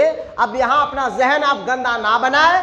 اگر کوئی وہابی یہ کہے ابراہیم علیہ السلام کے والد معاذ اللہ مشرک تھے، کافر تھے، تو گلہ پکڑ کر کہنا والد نہیں چاچا تھے، والد تو مومن ہے، مسلمان ہے۔ اور اس کی بہترین ثبوت میں آگے چل کر انشاءاللہ بتاؤں گا۔ جب ابراہیم علیہ السلام کو اللہ تعالیٰ نے 16 سال کی عمر میں، اللہ پاک قرآن میں فرماتا ہے 16 سال کی عمر جب ابراہیم علیہ السلام کو ہوئی، اللہ قرآن میں فرماتا ہے ہم نے ابراہیم علیہ السلام کو زمین اور آسمان کی بادشاہت عطا فرما دی، یا نبوت عطا فرما دی۔ اب زمین آسمان کی جب بادشاہت عطا فرما دی تو حضرت ابراہیم علیہ السلام کو سب سے پہلے حکم یہ ہو رہا ہے، غور سے سنیں، کہ اے ابراہیم جاؤ اور تبلیغ کرو، لیکن تبلیغ سب سے پہلے تمہیں اپنے گھر سے کرنا ہے۔ تبلیغ سب سے پہلے کہاں سے کرنا ہے؟ اپنے گھر سے کرنا ہے۔ تو لہٰذا حضرت ابراہیم علیہ السلام گھر آئے، کیونکہ آپ کا چاچا، والد تو بچپن میں آپ کے انتقال کر چکے تھے، والدہ کا بھی انتقال ہو گیا تھا، تو آپ کے چاچا نے آپ کو پالا تھا۔ آپ کہیں گے اگر وہ مشرک تھے تو پالا کیوں تھا؟ ارے بھائی، جب فرعون جیسے بادشاہ کے پاس موسیٰ علیہ السلام پل سکتے ہیں، حضرت موسیٰ علیہ السلام کو اللہ تعالیٰ نے فرعون کے پاس پالنے لگایا، تو یہ آپ کے چاچا مشرک ہے، ان کے پاس پانے لگا، تو اس میں تعجب کی کیا بات ہے؟ حضرت ابراہیم علیہ السلام چاچا کے پاس گئے، آپ کا چاچا تو مشرک بھی تھا اور ساتھ ہی ساتھ جو ہے نا بتوں کو بناتا تھا اور اس کو بیچتا بھی تھا، تو لہٰذا آپ کے پاس گئے اور چاچا کو بہت سمجھایا۔ تبلیغ آپ نے سب سے پہلے گھر سے شروعات کی اور توحید کا بیان گھر سے شروعات کیا۔ معلوم یہاں سے یہ سبق مل رہا ہے، کیونکہ اللہ تعالیٰ فرما رہا ہے ابراہیم علیہ السلام کے زندگی کے طریقوں کو اپناؤ، یہ اللہ کا حکم ہے مسلمانوں کو۔ تو یہاں ان کی زندگی کا پہلا واقعے سے ہمیں سبق مل رہا ہے کہ سب سے پہلے تبلیغ اپنے گھر سے شروع ہونا چاہیے۔ لیکن آج ہمارے گھروں کا حال کیا ہے ہم جانتے ہیں۔ ہمارا حال یہ ہے کہ ہم کو اگر کھانے میں نمک زیادہ ہو جائے تو ہم بیوی پہ غصہ کریں گے، ہمارے پاس سالن میں کھانے میں نمک زیادہ ہو جائے تو ہمارے غصے کی کوئی انتہا نہیں ہوتی کہ ہم کیا کر بیٹھے نہیں پتا چلے، بیٹا کام پہ نہ جائے تو ہم کیا کر بیٹھے پتا نہیں چلے۔ وہی بیوی ہو، ماں ہو، بیٹا ہو، اگر نماز چھوڑے ہمیں کوئی پرواہ نہیں، اگر وہ گالی دے ہمیں کوئی پرواہ نہیں، کیونکہ تبلیغ گھر میں ہونا چاہیے۔ قرآن میں ایک اور جگہ اللہ فرماتا ہے اے ایمان والو اپنے آپ کو اور اپنے گھر والوں کو دوزخ کی آگ سے بچاؤ، اپنے آپ کو بھی بچاؤ، اپنے گھر والوں کو بھی بچاؤ۔ تو سب سے پہلے گھر میں دین کا کام کرنا، اس کے لیے کیا ضروری ہے؟ پہلے آپ نماز، اگر آپ اپنے بچوں کو بولیں گے، اپنے بڑوں کو بولیں گے، تو سب سے پہلے آپ کو اپنے اندر دین پیدا کرنا ہوگا اور دین میں سنبھلنا ہوگا، دین میں رس اور بسنا ہوگا، تبھی آپ گھر والوں کو دین کی دعوت دے سکتے ہیں۔ لیکن ہمارا حال یہ کہ ہم اگر گھر میں ہی بیٹھ کر ہم برسوں پر نماز کو نہ جائے، بچہ دیکھ رہا، باپ خود جو ہے نا جمعے میں ایک دن جاتے ہیں، وہ بھی گئے تو گئے، نہ تو نہیں، باپ کا یہ حال، بچے دیکھ رہے ہیں ہمیں کہ بچوں پر اپنے گھر والوں کا اثر زیادہ ہوتا ہے۔ اس لیے میں کہتا ہوں مسجد میں آؤ نا، بچوں کو لے کے یار تو بہت اچھی بات ہے، لیکن ساتھ میں آؤ نا، مسجد کا ادب ایسا کرو کہ بچے کو سمجھ میں آئے کہ میرا باپ جب مسجد کو جاتا تھا تو مسجد کے باہر تیار ہو کر، گھر میں تیار ہو کر، اچھے سے اچھا خوشبو لگا کر مسجد میں آتا تھا، مسجد میں آ کر بیہودہ لوگوں کی طرح اس طرح سے ہاتھ نہیں پوچھتا تھا، کیونکہ پانی کا مسجد کے اندر گرنا، بعض لوگ کو بول رہے کہ بھائی وضو کا پانی نہیں پوچھنا چاہیے مکمل۔ میں نے کہا بھائی ٹھیک ہے نہیں پوچھنا چاہیے، لیکن پوری حدیث آپ نے سنی نہیں، مکمل اتنا نہ پہنچو، اتنا بھی پہنچو، چھوڑ دو کہ اس کے ٹپ کے مسجد میں گرے، ٹپکنا بند ہو جائے، اتنا آپ کو پہنچنا چاہیے۔ کیونکہ مسجد میں نے بار بار یہ مسئلہ بتایا ہے کہ مسجد میں وضو کا پانی کے ٹپکے گریں گے تو کیونکہ اس سے گناہ ہوگا اور آپ کے نام اعمال میں گناہ لکھا جائے گا۔ لیکن سب سے پہلے تو مسلمان مسجد کا ادب یہ سیکھے کہ مسجد کے باہر تیار ہو کر آئے، اندر نہیں تیار ہو۔ اللہ کے گھر میں تیار نہیں ہو جاتا، گھر میں آ کر آستین تیار کرنا، کپڑے سیدھے کرنا، وہ جو ہے نا ادھر ادھر دیکھنا، یہ مسجد کے آداب کے خلاف ہے، بار بار کہا جا رہا ہے۔ لیکن آپ تو آپ کے بچے بھی آپ کو دیکھ رہے ہیں، باپ کچھ سال میں ایک بار نماز کو جاتا ہے، عید کی نماز میں، جمعہ بھی چلے گا، تو بچوں پر کیا اثر ہوگا؟ ہمارا غصہ جو ہے نا صرف دعوتوں پر رہ گیا، ہمارا غصہ صرف نمک اور مرچی پر ہو گیا۔ ہمارا غصہ اس لیے ہونا چاہیے تھا کہ نماز کے لیے ہو، نیکی کے لیے ہو، اچھے کام کے لیے ہو، خود بھی تربیت میں آئے اور بچوں کو بھی تربیت دے۔ تو آپ دیکھیں سب سے پہلے تبلیغ گھر سے اگر شروعات ہوگی، اگر گھر میں پرسکون ماحول ہو جائے گا، انشاءاللہ آپ کی زندگیوں میں اللہ تعالیٰ برکتیں داخل فرمائے گا۔ صرف سن کر سبحان اللہ ماشاءاللہ تو آپ کہیں، کیونکہ ایک بار جو سبحان اللہ کہتا ہے اللہ اس کے نام کا جنت میں ایک درخت لگا دیتا ہے۔ کہہ رہے کہیے لیکن جذبہ بھی پیدا کرے، سوچ بھی پیدا کرے، نیت بھی کر لے کہ انشاءاللہ۔ لیکن اگر بتائے گھر میں خود جو ہے نا بچہ دیکھ رہا ہے کہ اذان ہو رہی ہے، ٹی وی کا ویلیوم بڑھا ہوا ہے، باپ خود نہیں چاہتا کہ ٹی وی کا آواز کم ہو، تو اذان کا ادب کب بچہ کب کرے گا؟ بولے ہمارے باپ ایسے ہی بیٹھتے تھے، وہ سگریٹ پی رہا ہے، باپ خود گالی دے رہا ہے بیوی کو، بچے دیکھ رہے ہیں، ارے ہمارا باپ خود گالیاں دیتا تھا بیوی کو، ماں خود جو ہے نا باپ کو گالیاں دے رہی ہے، ہماری ماں ایسا کرتی تھی۔ تو لہٰذا بچوں پر جو اثر ہوگا آپ خود جانتے ہیں، اس لیے دین سیکھو، اور سب سے پہلے تبلیغ جو ہے آپ گھر سے کریں۔ آپ کوئی ماں باپ یہ نہیں چاہتا کہ اس کا بچہ نقصان میں پائے، کوئی ماں باپ یہ نہیں چاہتا۔ آج دیکھیں کئی ماں پریشان ہو جاتی ہے کہ میرے بچے کا کاروبار ٹھپ ہو گیا ہے، مولانا دعا کر دیجئے، کوئی ایسی تعویذ دے دی کہ بچے کا کاروبار چل رہا ہے۔ ارے میں کہتا ہوں ان ماں اور باپوں کو کہ اگر تم اپنے بچوں کا اتنا فکر کر رہے ہو، اور کرنا بھی چاہیے، فطرت ہے کہ بچہ پریشان ہو، اولاد پریشان ہو، تو ماں باپ کو یقیناً دیکھا نہیں جاتا، لیکن سب سے زیادہ فکر تمہیں اپنے بچوں کی آخرت کی رکھنا چاہیے۔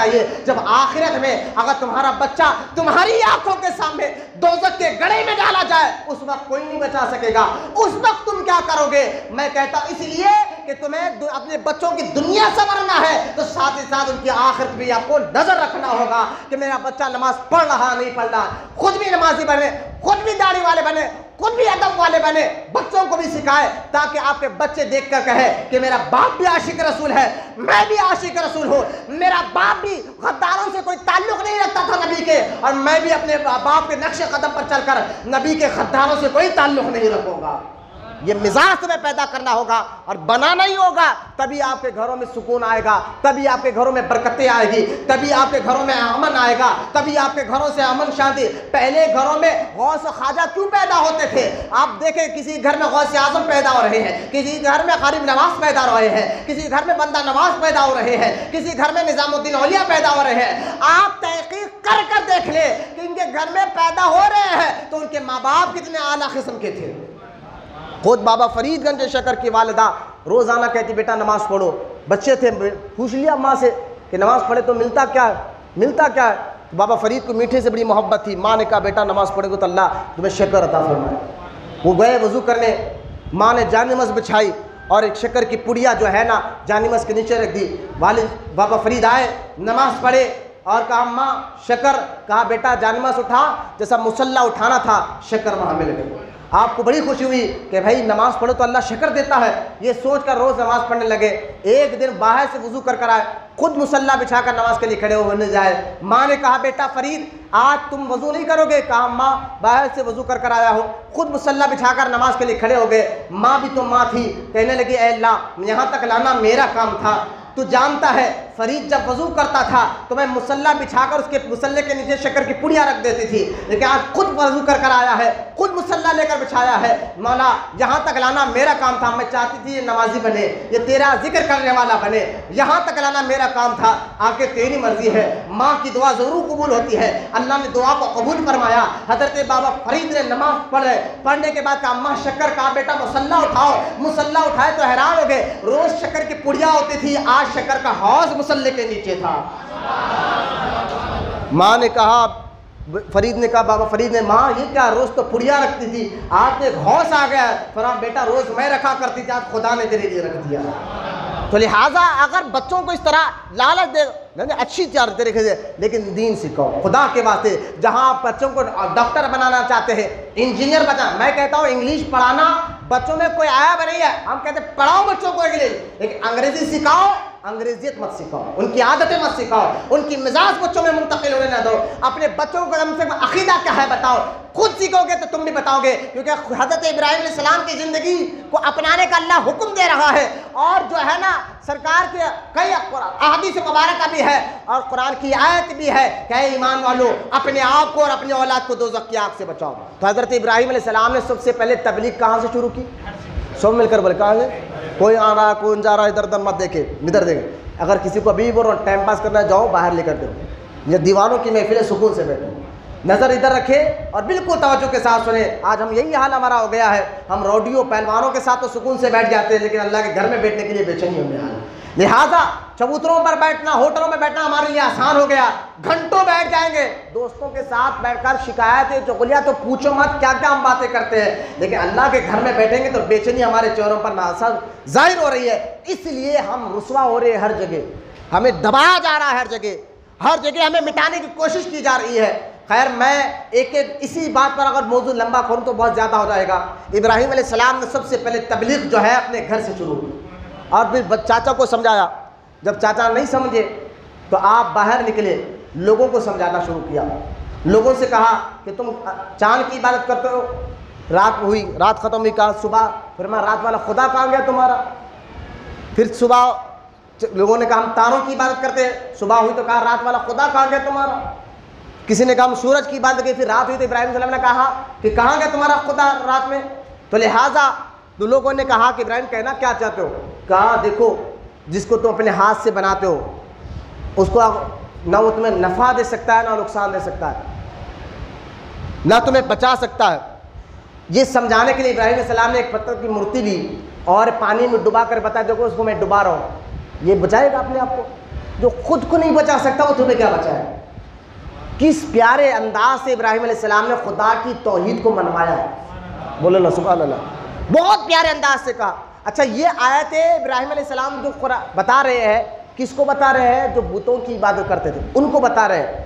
کس کے بارے میں بتا رہے ہیں؟ کہ بتوں کے بارے میں، کہ یہ بت تمہیں نفع نہیں دے سکتے، نقصان نہیں دے سکتے، تم ڈوب رہے ہیں تو بچا نہیں سکتے، تم جل رہے تو بچا نہیں سکتے، فلاں کچھ بھی نہیں کر سکتے۔ یہ باتیں ابراہیم علیہ السلام بتوں کے بارے میں کہہ رہے تھے۔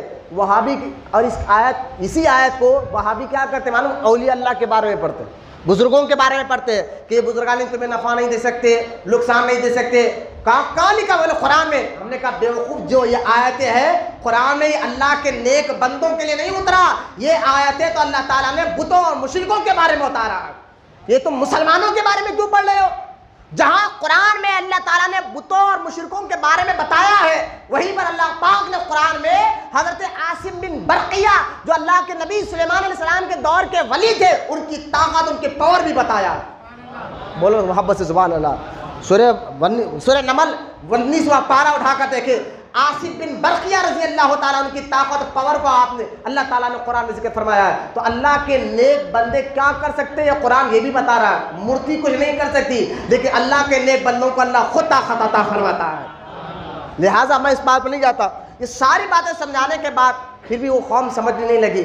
ایک جو قوم کا بڑا میلہ آیا ابراہیم علیہ السلام، یہ بار بار میں اس لیے تیزی سے جا رہا ہوں، اس واقعے کو آپ نے بہت بار سنا ہوگا، سینکڑوں بار سنا ہوگا، لیکن میں اس واقعے کو کچھ بار آگے چل کر کچھ اہم باتیں سمجھانے کی کوشش کرتا ہوں۔ سارے لوگ میلے میں گئے، ابراہیم علیہ السلام ان کے بت خانے میں گئے، سارے بتوں کو توڑا، بڑے بت کے ہاتھ میں کوڑاڑی دی، واپس آ گئے، سارے لوگ میلے سے واپس آئے تو معلوم کیا ہوا؟ بتوں کے سارے جو ہے نا، کسی کا ہاتھ، کسی کی ناک، کسی کا پیر ٹوٹا ہوا ہے۔ لوگوں میں کیونکہ حضرت ابراہیم علیہ السلام مشہور ہو چکے تھے کہ ابراہیم ایک عجیب عجیب باتیں کرتے ہیں، ایک خدا کی عبادت کی بات کرتے ہیں، لہٰذا سارے گاؤں کے لوگوں نے شک کیا، بابل کے لوگوں نے، کہ یہ کام ہو نہ ہو ابراہیم کا ہی کام ہو سکتا ہے، کیونکہ یہی عجیب عجیب باتیں کرتا ہے، اسی نے ہمارے بتوں کو توڑا ہے۔ بات بادشاہ تک گئی، نمرود نے ابراہیم علیہ السلام کو بلا کر کہا کیا تم نے توڑا ہے؟ ابراہیم علیہ السلام ان کو عقلوں کے سمجھانے کے لیے کہا دیکھو بڑی کلاڑی، بڑا سا ہتھیار جو ہے نا وہ بڑے بت کے ہاتھ میں ہو سکتا، بڑے بت نے چھوٹے بتوں کو توڑ دیا ہے۔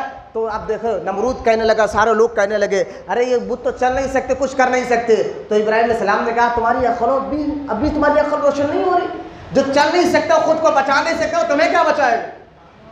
میں اس خدا کی عبادت کی دعوت دیتا ہوں جو زندگی بھی دیتا ہے اور موت بھی دیتا ہے، بولا نا سبحان اللہ۔ تو نمرود کہنے لگا ایسا تمہارا خدا زندگی اور موت دیتا ہے، یہ کام میں بھی کرتا ہوں۔ نمرود نے کیا کیا؟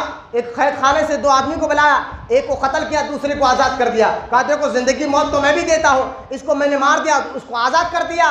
حضرت ابراہیم علیہ السلام کہنے لگے میری بات تو سمجھا نہیں، سن میرا خدا وہ ہے جو مشرق سے سورج نکالتا ہے اور مغرب میں ڈباتا ہے، اگر تو خدا ہے تو مغرب سے سورج نکال اور مشرق میں ڈبا۔ یہاں نمرود ہار گیا، وہ پریشان ہو گیا اور یہاں اس کی بات نہیں چل سکی۔ لیکن بات نہیں چل سکی تو اس نے کیا کیا؟ حضرت ابراہیم علیہ السلام کو، اب ذرا غور کرنا، ابراہیم علیہ السلام کو مارنے کے لیے اس نے کیا کیا کہ بھائی کیا کرا جائے؟ تو سب نے مشورہ دیا کیسا کرے، کسی نے کہا قتل کر دو، کسی نے کہا پھانسی پہ لٹکا دیا، لیکن شیطان انسانی شکل میں آیا۔ شیطان شروع سے نبیوں کا دشمن، وہ آ کے کہنے لگا ایک کام کرو ابراہیم علیہ السلام کو آگ میں ڈال دو۔ یہ کہنا تھا نمرود نے اعلان کر دیا کہ میں لکڑی جمع کیا جائے اور اس آگ لگا کر اس میں ڈال دینا۔ یہ حکم ہونے کے بعد ابراہیم علیہ السلام کو جلانے کے لیے لکڑیاں جمع کرنے گئے، اور جانتے ہیں 1.5 کلومیٹر، 1 میل ہوتا ہے 1.5 کلومیٹر تک، 1 میل تک یعنی 1.5 کلومیٹر تک ایک بہت بڑا باؤنڈری وال کو لیا، اور اس کے اندر لوگوں نے، گاؤں کے لوگوں نے لکڑی جمانا شروع کر دی۔ اور لوگ یہاں تک کہ یہ حال ہو گیا، ابراہیم علیہ السلام کو قید میں ڈال دیا گیا، وہ لکڑیاں جمانے کے لیے ان کو 40 دن لگ گئے، لکڑیاں جمع کرنے کے لیے 40 دن لگ گئے۔ یہاں تک کہ اس گاؤں کے لوگوں میں بوڑھی عورتوں نے یہ منت مانگنے لگی کہ اگر میرے کام ہو گیا تو میں اتنے لکڑیاں ڈالوں گی، یعنی ابراہیم علیہ السلام کو جانے کے لیے منت۔ آج بھی ایسے کچھ کافرات ہیں نا، مشرکہ عورتوں نے منتیں شروع کر دی کہ اگر میرا کام ہو گیا تو ہم اتنے لکڑیاں ڈالیں گے۔ بوڑھی عورت تھی، کھانے کو کھانا ہی نہیں ہوتا تھا، لیکن وہ دعا کرتی تھی میرا کام ہوگا تو میں اتنے لکڑیاں وہ گڑے لے آ کر ڈالوں گی، لہٰذا عورتیں بوڑھے لکڑیاں جمانے کرنے لگے۔ لیکن یہاں سنیں آپ، اس آگ میں اللہ کے مقدس نبی کو جلانا اور دعا کر رہے، منت مانگ رہے، ایسی منت جس کے اور بوڑھی عورتیں۔ تو میں آج بھی کہتا ہوں منت 2 قسم کی ہوتی ہے۔ آج کچھ لوگ ایسی عجیب منتیں مان رہے جس سے عقل حیران ہو رہی ہے۔ 2 قسم کی منت ہوتی ہے، ایک منت اللہ کی رضا، دونوں بھی منت اللہ کی رضا کے لیے ہوتی ہے، لیکن ایک یہ منت کرنا، مثال دے رہا ہوں ذرا غور سے سننا، 2 قسم کی منتیں ہوتی ہیں۔ ایک منت یہ جس کے بارے میں آپ نے دعا کی، اے اللہ اگر میرا کام ہو گیا تو میں 3 روزے رکھوں گا، اے اللہ میرا کام ہو گیا تو میں 8 دن مسجد میں اعتکاف بیٹھوں گا، تو لہٰذا اس کا کام ہونے کے بعد اس کو 3 روزے رکھنا یا 8 دن جو اس نے کہا اس کا رکھنا اس کے لیے ضروری ہو جاتا ہے۔ یہ منت واجب ہے۔ یہ منت کیا ہے؟ واجب منت ہے کہ اے اللہ کام ہو گیا تو 8 دن میں روزے رکھوں گا یا 8 دن مسجد میں بیٹھوں گا، اعتکاف بیٹھوں گا۔ کام ہونے کے بعد، کام ہونے سے پہلے نہیں، کام ہونے کے بعد 8 دن مسجد میں بیٹھنا یا 8 روزے رکھنا مسلمان کے لیے ضروری ہو جاتا ہے، جس کو واجب منت کہتے ہیں۔ اور ایک منت اولیاء اللہ کے مزار پر ہوتا ہے، ہم جا کر دعا کرتے ہیں اللہ کے ولی کے وسیلے سے کام ہو گیا تو ہم اتنے کام یا اتنے لوگوں کو کھانا کھلائیں گے، ہم فلاں کام کر دیں گے۔ یہ منت مستحب ہے۔ اگر آپ کا کام ہو گیا اور آپ کے پاس پیسے نہیں ہے تو اگر نہ بھی کرے تو ولی آپ کو نقصان نہیں پہنچائیں گے۔ وہ کیا لوگ بنا لیے گھوڑواری شریف اسماعیل شاہ قادری کا نام لے کر، تعجب ہوتا ہے کہ گھوڑواری شریف اتنے بڑے اللہ کے ولی کا نام لے کر کہتے نہیں میرے بچہ پریشان ہے، ارے شادی میں 10 بکرے کاٹتے ہیں، بولے اماں پریشان، اور 10 بکرے نہیں کاٹے نا اس لیے بچہ پریشان ہے، اس کا کاروبار نہیں چل رہا۔ ارے اولیاء اکرام جو جانوروں کو تکلیف نہیں دیتے وہ تمہیں کیا تکلیف دیں گے؟ میں کئی واقعات میں چکا ہوں۔ یہ منت، ایسی منتیں پورے کرنا ہے ہی نہیں۔ بعض تو عورتیں ضد میں کہنے ہمیں بکرا وہاں ہی جا کے کاٹنا ہے، گھر میں بیٹھ کے کاٹیں گے نہیں ہوگا۔ جبکہ جو بزرگوں سے منت مانگتے ہیں درگاہوں میں، جو منت مانگتے ہیں، اگر آپ درگاہ نہیں جا سکتے گھر میں بھی بیٹھ کر اس ولی کے نام پر ایصال ثواب کر کر اور منت کو آپ پوری کر سکتے ہیں۔ بولو یار سبحان اللہ۔ اس منت کو گھر بیٹھے بھی آپ پوری کر سکتے ہیں۔ ایسی منتیں مانگنا جو مشرکوں کو نہیں مانگی تھی معاذ اللہ، ایسی منتیں ان کے آپ اس کی ٹون میں نہ جائیں، ایسی منتیں جو بزرگوں کے پاس مانگنا کہ اتنے بکرے کاٹوں گی، اب ماں پریشان، باپ پریشان، بیٹا پریشان، کیونکہ اماں مانگ کے آگے، اب ماں کہتے ہیں ضروری یہ کرنا، باپ کہہ رہا ہے ضروری یہ کرنا، نہیں کریں گے تو جو ہے نا ولی نقصان پہنچائیں گے، جہانگیر اولیاء پریشان کر دیں گے، اسماعیل شاہ قادری پریشان کر دیں گے، اماں جان پریشان کر دیں گے، غوث آج گاروی کرنا ضروری ہے، نہیں کریں گے تو پریشان کر دیں گے۔ میں کہا یہ جہالت والی باتیں مت کرو، یہ سارے بیکار باتیں مت کرو۔ اولیاء اللہ کو اگر خوش کرنا ہے گھر، کیونکہ اولیاء اللہ تمہارے ایصال ثواب کے محتاج نہیں ہے، اللہ والے اللہ کے علاوہ کسی کے محتاج نہیں ہوتے ہیں۔ اور سنو، یہ مزارات میں آرام کرنے والے اولیاء اللہ یہ تمہارے فاتحہ کے یا تمہارے نظر و نیاز کے محتاج نہیں ہے۔ ارے یہ اللہ تعالیٰ نے ان کو ایسا مقام عطا فرمایا ہے، ہر آنے والی گھڑی اللہ تعالیٰ کے مقام و مرتبے کو، رتبے کو اور بڑھاتے رہتا ہے، ان کے رتبہ بڑھتا رہتا ہے۔ وَلَلْآخِرَةُ خَيْرٌ لَكَ مِنَ الْأُولَىٰ، اے محبوب ہر آنے والی گھڑی پچھلے گھڑی سے افضل ہوگی۔ اسی کے نبی کے صدقے میں اللہ تعالیٰ ولیوں کے درجات کو بھی بلند کرتے رہتا ہے۔ تمہارے ایصال ثواب کی ضرورت نہیں ہے۔ اب وہ بچہ کہاں پریشان ہو جاتا ہے بکرے کاٹنے کے لیے، سود سے پیسہ لے رہا ہے، حرام کا ماں کے پیسہ لے رہا ہے، نہ جانے پریشان ہو کر سود سے نیاز کر رہا ہے۔ تعجب ہوتا ہے، تعجب ہوتا ہے ایسے عقلوں پر جن کو نماز پڑھنا ان کے لیے ضروری تھا، روزہ رکھنے پر تو آپ توجہ نہیں دے رہے ہیں، عبادت کرنے، ارے دین سیکھنے پر توجہ نہیں دے رہے ہیں، نیاز کرنے پر اتنا توجہ کس نے آپ کو کہا یہ نیاز کرنے کا؟ آپ کہیں گے میں اہل سنت و جماعت الحمدللہ سنی ہوں، عاشق رسول ہوں، بزرگوں کا چاہنے والا ہوں، میں آپ کو دین بتا رہا ہوں، کس نے آپ کو یہ ایٹرٹی دے دی کہ آپ جو ہے نا نماز سے زیادہ نیاز کرنے کی فکر کر لیں، روزے سے زیادہ نیاز کی فکر آپ کر لیں؟ کس نے آپ کو یہ کہا کہ اگر آپ نیاز نہیں کریں گے تو اسماعیل شاہ قادری آپ کو پریشان کر دیں گے؟ کس نے آپ کو یہ ذہن دے دیا کہ اگر آپ نیاز نہیں کریں گے تو نائب رسول اما جان تمہیں پریشان کر دیں گے؟ کس نے یہ بات آپ کو کہہ دی کہ آپ پر نیاز نہیں کریں گے تو جہانگیر پرولی آپ کو مار دیں گے؟ معاذ اللہ، ایسا نہیں ہے، جبکہ اللہ والے آج بھی اپنے مزار میں اس کو دیکھ کر خوش ہوتے ہیں جب کوئی عاشق رسول ان کے مزار کی زیارت کے لیے آتا ہے۔ وہ تو چاہتے کہ تم عاشق رسول بنو، وہ تو چاہتے تم نمازی بنو، وہ تو چاہتے کہ تم دیندار بنو، تاکہ آج بھی آپ دیندار بن کر یوسف شریف بابا کی مزار پر جائے۔ یقین جانیے ایک وقت ایسا آئے گا کہ یوسف شریف بابا دیدار کرا کر کہیں گے آ میرے عاشق رسول، میرے نبی کے غلام، آ تیرے آنے سے مجھے بڑی خوشی ہوتی ہے۔ لہٰذا یہ نفل منتیں ہوتی ہے، اس کو پورا کرنا کوئی ضروری نہیں۔ کوئی غریب ہے بیچارہ، کیونکہ ولی تمہاری منت کے محتاج نہیں ہے، وہ اللہ کے علاوہ کسی کے محتاج نہیں ہے۔ تو خیر عورتوں نے منت مانگی ابراہیم علیہ السلام کو اس طرح کے جلانے میں، 40 دن لکڑی جمان کرنے لگے، اور 40 دن کے بعد جب آگ سلگائی گئی، آگ کو سلگایا گیا تو اب خود ڈالنے کے لیے پریشان ہو گئے دشمن، بولے ڈالے کیسا، ڈالیں گے قریب جائیں گے تو بھاپ سے آگ لگ جائے گی۔ تو اب شیطان نے کہا منجنک بناؤ اس کے لیے۔ آپ نے دیکھا ایک منجنک 2 رسیوں سے بنا ہوا بیچ میں جھولے کی طرح ہوتا ہے، اس میں رکھ کر پتھر یا آگ کا گولا لے کر پھینکتے ہیں، تو لہٰذا ایک منجنک بنائی گئی، اس میں ابراہیم علیہ السلام کو بٹھایا گیا۔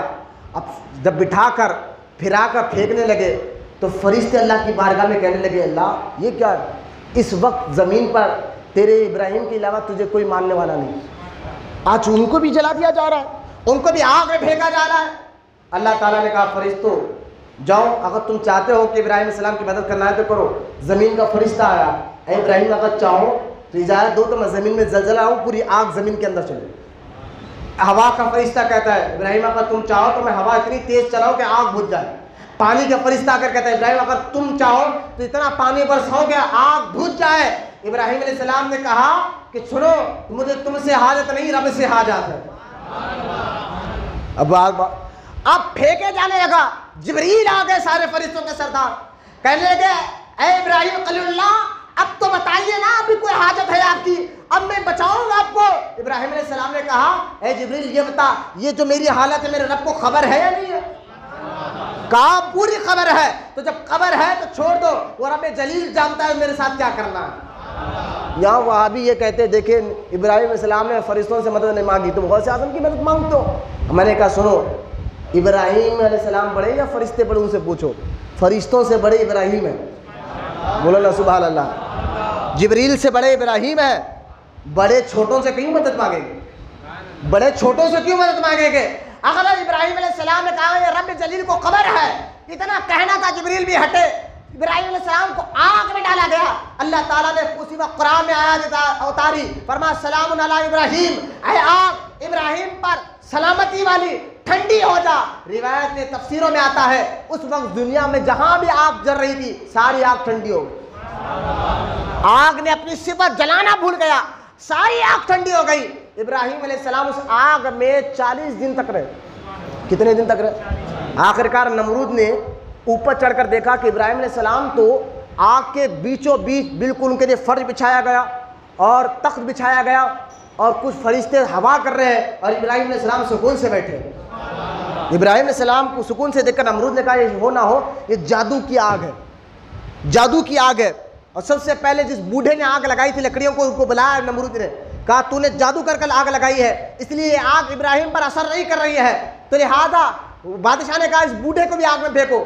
جیسے اس کو آگ میں پھینکا گیا 1 سیکنڈ میں جل کر کباب ہو گیا، کیونکہ آگ کی بھاپ اتنی تھی اگر اس اوپر سے بھی پرندہ جاتا اس کی بھاپ سے پرندے جل جا رہے تھے، تو اندازہ کرے کہ آگ کتنی تپش والی اور تیز تھی کہ اس بوڑھے کو پھینکا گیا، بوٹا بھی جو ہے جل کر کڑک ہو گیا، اسی وقت ہلاک ہو گیا۔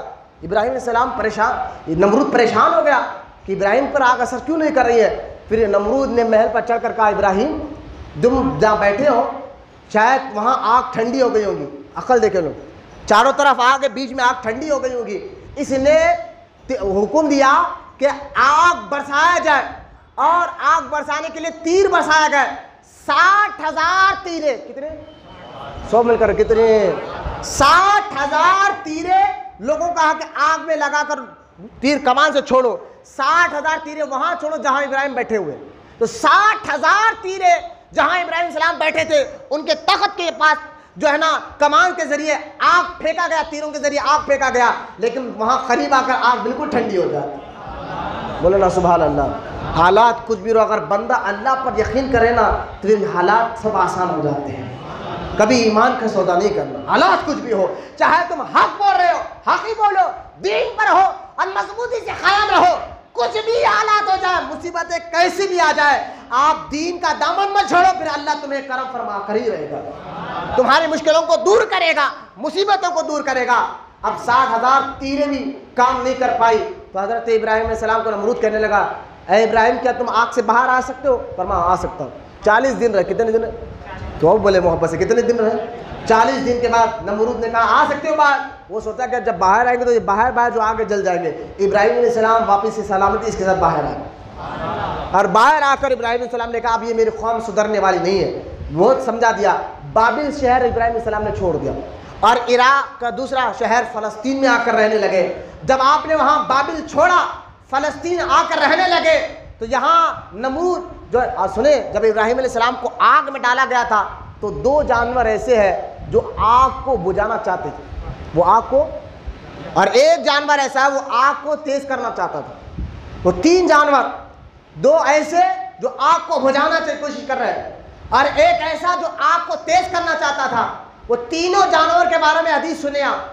وہ ایک جانور جو آگ اور تیز و پھونک مانگ رہا تھا اس کو گرگٹ کہتے ہیں. اس کو کیا کہتے ہیں؟ گرگٹ کہتے ہیں. اور حدیث پاک ہے، آپ سن رہے ہیں، غور سے سنیں. حدیث مبارکہ اللہ کے رسول علیہ السلام نے فرمایا جو گرگٹ کو تم جہاں دیکھو اگر ایک ہی مار میں اس کو ختم کر دو تو اللہ تمہیں 100 نیکی عطا فرمائے گا. بولے محبت.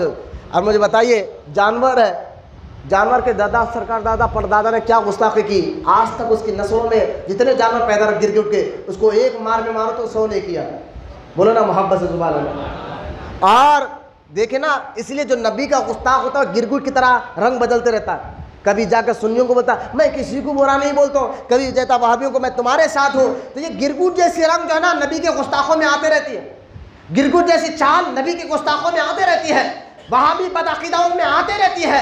اس لیے وہابی بدعقیدہ روڈیوں کو کہتے ہیں حضرت آپ کے سوا کوئی نہیں ہے، پہلوانوں کو کہتے ہیں آپ ہمارے پہلوان، آپ ہمارے روڈی لیڈر ہوئے. کہتے تو روڈیوں کو، پہلوانوں کو، لیڈروں کو لے کر محلے پر قبضہ کرتے. آج کے وہابی یہ کہتے ہیں یہ گرگٹ والی چال ہے، رنگ بدلنے والی چال. لہذا جو نبی کے گستاخ ہوتے ہیں ان کو ایک مار پر مارنا 100 نے کیا ہے، تو امام الانبیاء کے گستاخ کو قتل کرنا اس سے زیادہ اللہ ثواب عطا فرماتا ہے. جب نبی کے گستاخ کو جو ہے نا ممتاز قادری نے پاکستان کے شہر پنجاب کے علاقے میں گورنر نے جب ہمارے نبی کی شان میں گستاخی کی، ممتاز قادری نے کہا تھا کہ سب کہنا میرے نبی کی شان میں بکواس مت کرنا. اس نے نہیں مانا، بے تکے باتیں ہمارے نبی کی شان میں بولنے لگا. تو اسی ممتاز قادری نے گورنر کو جگہ پہ شوٹ کر دیا اور اپنے آپ کو پولیس کے حوالے کیا اور ان کو پھانسی کی سزا ہوئی. اور دیکھنے والوں نے دیکھا کہ اس ممتاز قادری کے جنازے میں ہزاروں نہیں کروڑوں عاشق رسول موجود تھے. جنازے بتاتے ہیں حق پر کون ہے، صحیح کون ہے، غلط کون ہے. کہ اس کا اگر آپ کو فیصلہ کرنا ہے تو جنازہ اس کا دیکھ لینا. جنازے فیصلہ کر کر بتاتے ہیں. کروڑوں عاشق رسول نے بتا دیا کہ ممتاز قادری کی آج مزار بھی ہے اور وہاں بیٹھ کر جو دعائیں مانگو اللہ اس کی دعاؤں کو قبول بھی فرماتا ہے. ولی تھا نہ، تقوی پرہیزگاری کچھ نہیں تھی زیادہ. وہ تو فوجی تھے، باڈی گارڈ تھے، نوکری کرتے تھے، 5 ٹائم کے نمازی ضرور تھے، لیکن نبی کے گستاخ کو مارا تو اللہ نے ولایت عطا فرما دی. یہ ہے غور کرنا. تو جانور اگر نبی کی گستاخی کرے اللہ جانوروں کو مارنے کا حکم دے دے، وہ اللہ کی بارگاہ میں قبول نہیں. اور جو جانور نبی کی بچانا چاہتا تھا وہ ایک ہے مینڈک. بولے اللہ سبحان اللہ. ایک ہے مینڈک اور ایک ہے ابابیل. یہ پانی لاتے تھے چونچ میں، مینڈک جاتا تھا پانی لاتا تھا اور پانی لا کر جو ہے نا پھینکتا تھا، پھونکتا تھا تاکہ وہ آگ بجھا. ایک مینڈک کے منہ میں کتنا پانی آئے گا، ایک ابابل پرندے کے منہ میں کتنا پانی آئے گا. لیکن اللہ تعالیٰ نے ان دونوں کی اتنی عزت نوازی. حدیث میں سرکار نے فرمایا جہاں بھی مینڈک دیکھو تو مینڈک کو مارو نہیں، اگر وہ پانی میں بھی گر جاؤ پانی بھی پاک ہوتا ہے، اس سے تم وضو بھی کر سکتے ہو، غسل بھی کر سکتے ہو. بولو نا سبحان اللہ. اور مینڈک کو مارو نہیں، وہ اللہ کا ذکر کرتا ہے. اور ابابیل کو اللہ تعالیٰ نے سمندروں کی بادشاہت عطا فرما دی ہے. آج سمندری بادشاہ اگر کوئی ہے، سمندر کے علاقوں میں پرندوں کا اگر کوئی بادشاہ ہے تو وہ ابابیل ہے. یہ ابابیل وہ پرندہ ہے جس نے ابراہیم علیہ السلام کی آگ کو بجھانے کی کوشش کی تھی. اگر نبی سے سچی محبت ہو تو اللہ تعالیٰ دونوں جہاں میں عزتوں سے نوازتا ہے. بس میں یہ نوجوان بچوں کو یہاں ایک سبق دینا تھا. بات میں بہت تیزی سے ختم کرتا ہوں. ابراہیم علیہ السلام چھوڑ کر جب چلے گئے، جب نبی کو جس علاقے میں ستایا گیا وہ علاقہ چھوڑا تو وہاں اللہ کا عذاب آیا. اور ایسا عذاب مچھر کی شکل میں. کس کی شکل میں؟ مچھر کی شکل میں. اور ایسے مچھر تھے وہ جسم کے سارے وہاں کے لوگوں کے، بابل کے سارے لوگوں کے جسم کے گوشت کو کھانا شروع کر دیا. اور ان کے جسم پہ صرف ہڈی رہتی، گوشت نہیں رہتی. اور جو نمرود جس کو 400 سال تک بخار تک نہیں آیا تھا، سر کا درد نہیں ہوا تھا، اب اس کو مارنے کے لیے ایک مچھر کو اللہ نے حکم دیا. مچھر دماغ میں گیا اور دھیرے دھیرے مارنے لگا. ایک دم نہیں مارا، دھیرے دھیرے بھیجا کھانے لگا اور رفتہ رفتہ 400 سال تک نمرود اسی بیماری میں تڑپتا رہا. ایک دن، 2 دن، 1 سال، 2 سال نہیں، 400 سال تک نمرود جو ہے نا اسی بیماری تڑپتا رہا، بلکتا رہا. جو نمرود اپنے آپ کو سجدے کراتا تھا، جو آتا اگر بادشاہ سے کچھ لینا ہوتا اس کو سجدہ کرتا، بادشاہ خوش ہو کر اس کو جو چاہے مونگی مانگی دولت دے دیتا. لیکن آج یہ حال ہو گیا تھا نمرود کا، جو بھی بادشاہ سے کچھ بات منوانا ہوتا نا تو بادشاہ کو آ کر 2 چپل سر پر مارتا. تب اس کو کہتا 2 چپل 2 مارتا سر پہ. تو بادشاہ کہا تو نے بہت اچھا مارا، بتا تیری بات کیا ہے، حاجت کیا ہم تیری بات پوری کرے. تو لہٰذا جو بھی آتا اس کے سر پر چپلیں مارنا شروع کر دیا، یہاں تک کہ وہ کیڑے نے اس کا دماغ کھانا شروع کیا، مچھر نے. اور اس نے اپنے آپ کو سر کی تکلیف کو دیوار سے ٹکرایا، شدت سے تکلیف سے دیوار سے جب ٹکرایا، جبھینے کے دماغ کے 2 ٹکڑے ہوئے. اور اسی دماغ میں سے جب مچھر زندہ نکلا، مچھر کی کیا ہوتی ہے، اس کو ہلکا بھی ہاتھ لگا تو مر جاتا ہے نا، لیکن وہ مچھر زندہ نکلا. تحقیق کر پتا چلا وہ مچھر میں بھی لنگڑا مچھر تھا. جب نبی کی گستاخی ہو تو پھر اللہ ایسا انتقام بھی لے لیتا. جب نبیوں کی گستاخی ہو، اگر آپ خاموش بیٹھے رہے تو آپ یہ نہ سمجھیں کہ اللہ جو ہے جل جلالہ وہ خاموش نہیں رہے گا. نبی کے گستاخوں کو اللہ ایسی بیماری میں مبتلا کر دیتا ہے کہ لوگوں دیکھنے والوں کو بھی عبرت ہو جاتی ہے، اور گستاخ رسول کو بھی جو ہے نا اللہ دونوں جہاں میں رسوا اور بدنام کر دیتا ہے. الغرض ابراہیم علیہ السلام کی شادی ہوئی. میں یہاں پر بھی بات ختم کر رہا ہوں، بہت واقعات یہاں پر چکا. حضرت ابراہیم علیہ السلام کا نکاح سب سے پہلا بی بی سارہ سے ہوا، اس کے بعد بی بی ہاجرہ سے ہوا. بی بی ہاجرہ سے آپ کو بیٹا ہوا حضرت اسماعیل علیہ السلام. حضرت اسماعیل علیہ السلام کیونکہ بی بی سارہ کو اللہ تعالیٰ نے اولاد نہیں دی تھی، توجہ کرنا، اولاد نہیں دی تھی، اولاد نہیں تھی حضرت بی بی سارہ کو. تو بی بی سارہ کے کہنے پر بھی حضرت ابراہیم علیہ السلام نے بی بی ہاجرہ سے نکاح کیا، اور وہاں اللہ تعالیٰ نے بی بی ہاجرہ سے اولاد عطا فرمائی. اولاد ہونا تھا. بی بی سارہ نے کہا مجھے جلن سی ہونے لگی ہے، آپ ایک کام کریے، اپنی بیوی کو لے آ کر کہیں دور چھوڑ کر آئیے. لیکن اللہ کا حکم بھی آیا. جبریل نے کہا اے ابراہیم علیہ السلام، اللہ یہ کہہ رہا ہے آپ اپنے بیٹے اسماعیل کو اور بی بی ہاجرہ کو ضرور لے آ کر چھوڑ دے. حضرت بی بی ہاجرہ کو حضرت اسماعیل علیہ السلام کو آپ نے گھوڑے پر لے کر گئے، اور اس وقت جو آج کہاں کعبہ ہے، مکہ المکرمہ ہے، وہاں آپ چھوڑ گئے. اور وہاں چاروں طرف پتریالی تھی. آج بھی دیکھیں مکے میں حرم میں دور دور بڑے بڑے پہاڑ دکھیں گے. اس وقت جب ابراہیم علیہ السلام اپنی بیوی ہاجرہ کو اور بیٹے اسماعیل علیہ السلام کو، اور بیٹا بھی ایسا بیٹا جو بوڑھاپے کی حالت میں ملا ہو. اندازہ کریے آپ کہ ایک بچہ کئی سال کے بعد پیدا ہوا ہو کہ وہ اپنے باپ کو کتنا پیار اور لاڑ ہوتا ہوگا اپنی اولاد سے. لیکن دیکھیں آپ حضرت اللہ کا حکم آیا، اس لیے فرشتوں نے کہا اے اللہ تو ابراہیم کو خلیل کیوں بناتا ہے؟ فرمایا خلیل اس لیے بناتا ہوں جب میں نے کہا ابراہیم جان دے تو اپنے میرے لیے وہ آگ میں کودنے کے لیے تیار ہو گیا. جب میں نے کہا ابراہیم میری راہ میں بال دے تو ابراہیم نے سارا مال میری رضا کے لیے اٹھا دیا. اور جب میں نے کہا ابراہیم میرے لیے اولاد دے تو ابراہیم نے میرے لیے میری رضا کے لیے اپنے بیٹے اسماعیل کو ذبح کرنے کے لیے تیار ہو گیا.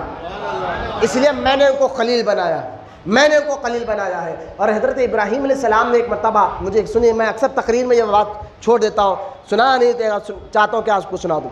ابراہیم علیہ السلام نے ایک بار اللہ سے کہا تھا اے اللہ، بڑے عاشق تھے اللہ کے، بڑے عاشق، بولو سبحان اللہ، بہت عاشق تھے، بہت محبت کرتے، ٹوٹ کر محبت کرتے تھے اللہ سے. ایک دن ابراہیم علیہ السلام کہنے لگے اے اللہ میں چاہتا ہوں کہ تو زندوں کو مردہ کیسے کرتا ہے، زندوں کو مردہ کیسا کر سکتا ہے.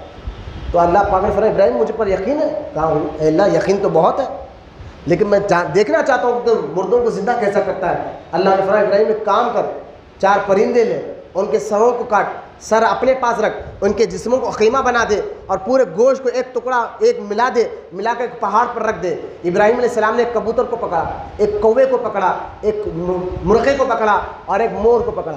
یہ 4 جانور ظاہر ہیں، کبوتر، کوا، مور، مرغا، یہ چاروں کو پکڑا، ان کے سر کاٹے اور چاروں کے جسم کو خیمہ کر دیا، گوشت کو الٹ پلٹ کر کے ایک جگہ ملا دیا اور ملا کر پہاڑ پر رکھ دیا۔ اب دیکھیں پھر ابراہیم علیہ السلام نے کہا، اللہ پاک نے فرمایا اے ابراہیم اب ان جانوروں کا نام لے کر پکارو۔ بولو نا سبحان اللہ۔ یہاں ایک بات میں بڑی بات ایمان تازہ ہو جائے گا آپ کا، بڑی محبت سے سبحان اللہ۔ آج وہاں بھی کہتے ہیں یہ خبر والے سنتے مردہ ہے، سنتے لوگ۔ میں نے کہا ابراہیم علیہ السلام کو اللہ کیا کہہ رہا ہے، کس کو پکارو؟ بھائی کٹ گئے، خیمہ بن گئے، مردے تو تھے نا جانور، لیکن اللہ کہہ رہا ہے ابراہیم پکارو ان کو۔ ابراہیم یہ نہیں کہہ رہے کہ یہ جانور تھے، جب جانور سن کر آ سکتا ہے تو اللہ کے نیک بندے نہیں سن سکتے؟ یہ کیا بٹے بازی کی بات ہے وہاں بھی آپ کے ذہنوں میں بٹھا رہے ہیں؟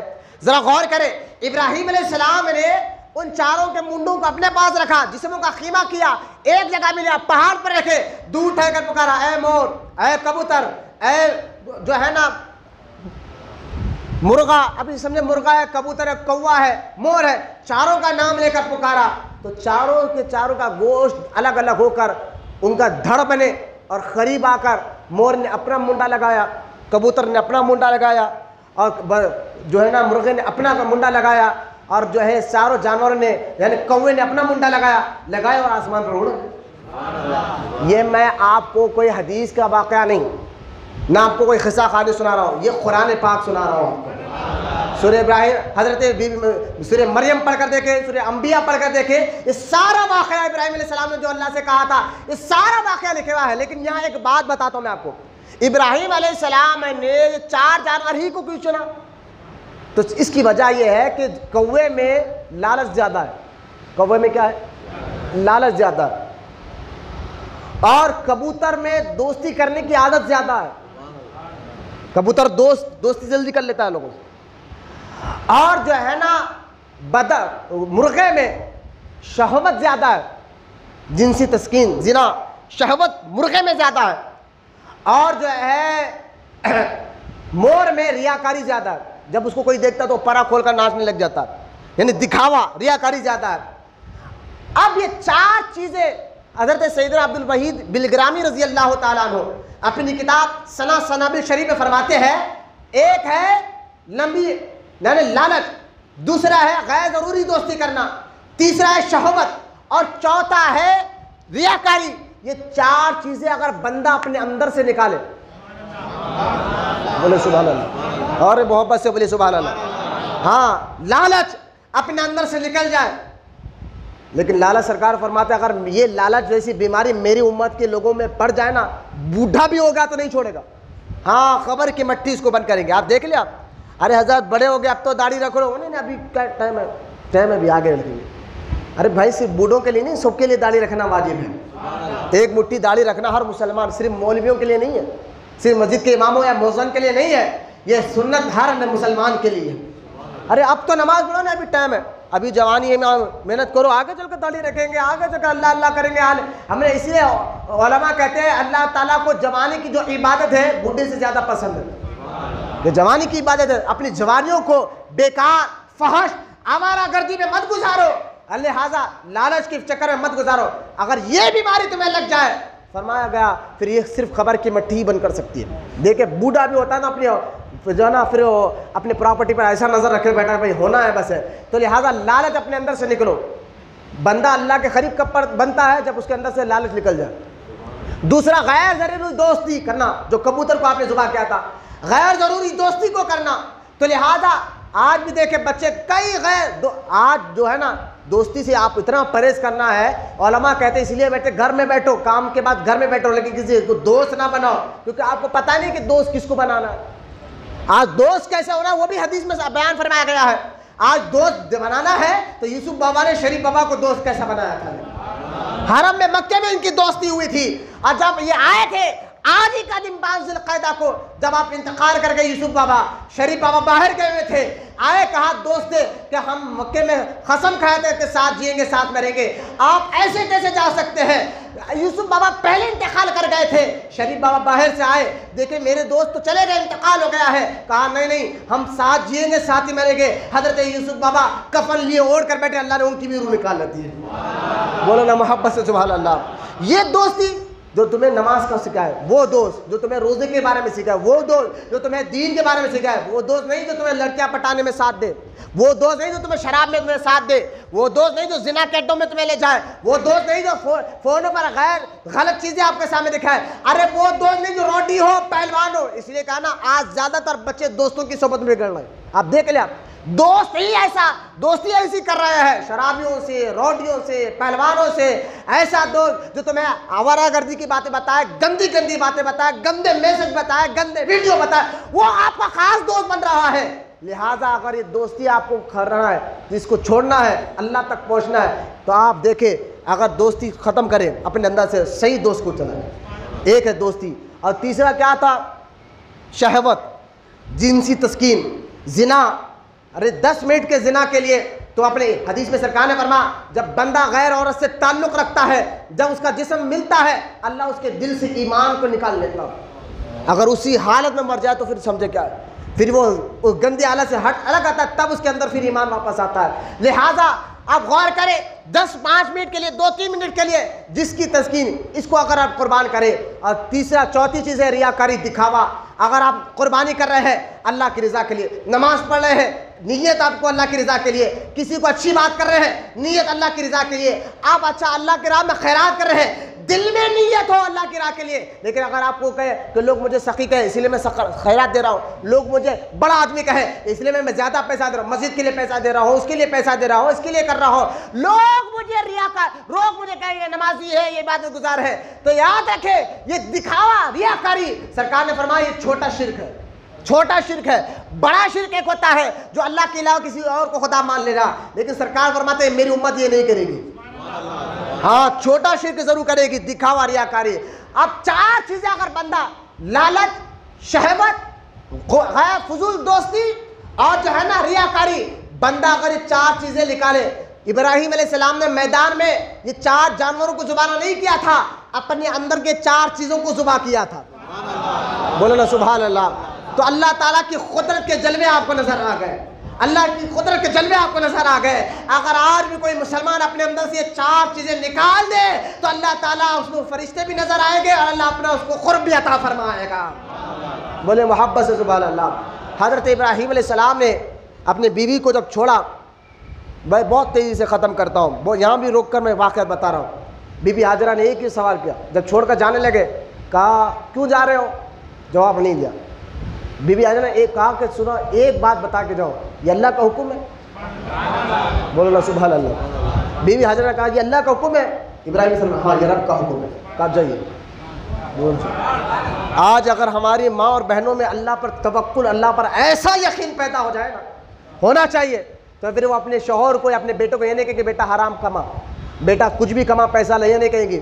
وہ کہیں گی جو پہلے کی عورتیں کہتی کہ بیٹا ایک آنا کیوں نہ حلال کا لے کر آنا، چاہے ایک دن چولہا نہ سلگے، اللہ پر یقین ہے، توکل اللہ پر۔ اگر ہماری عورتیں، ہماری ماں بہنیں ایسا یقین پیدا کریں گی، جو بی بی ہاجرہ نے کہا تھا چاروں طرف پہاڑیاں پہاڑیاں ہیں، ارے مکہ آباد رہی ہے، ایسے پہاڑیوں میں تنہا بی بی ہاجرہ ہے، حضرت اسماعیل علیہ السلام کو چھوڑے جا رہے ہیں، یہاں تک کہ جھاڑ کا سایہ تک نہیں ہے کہ اس کے سایہ میں بیٹھ سکے، ایسے حالات میں چھوڑ کر جا رہے ہیں۔ صرف اتنا کہا ابراہیم علیہ السلام نے کہ اللہ کا حکم ہے، آپ نے خاموش بیٹھ، جب اللہ کا حکم ہے تو جائیے، اللہ مجھے ضائع ہونے نہیں دے۔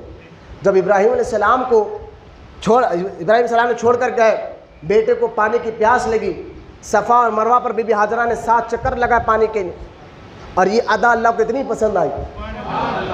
آج قیامت تک سارے حاجوں کو کہا کہ میرا حج کرنا ہو تو یہ 7 چکر لگانا ہوگا۔ بولو نا سبحان اللہ۔ حج اگر دیکھا جائے نا، اللہ والوں کی یاد ہی یاد ہے۔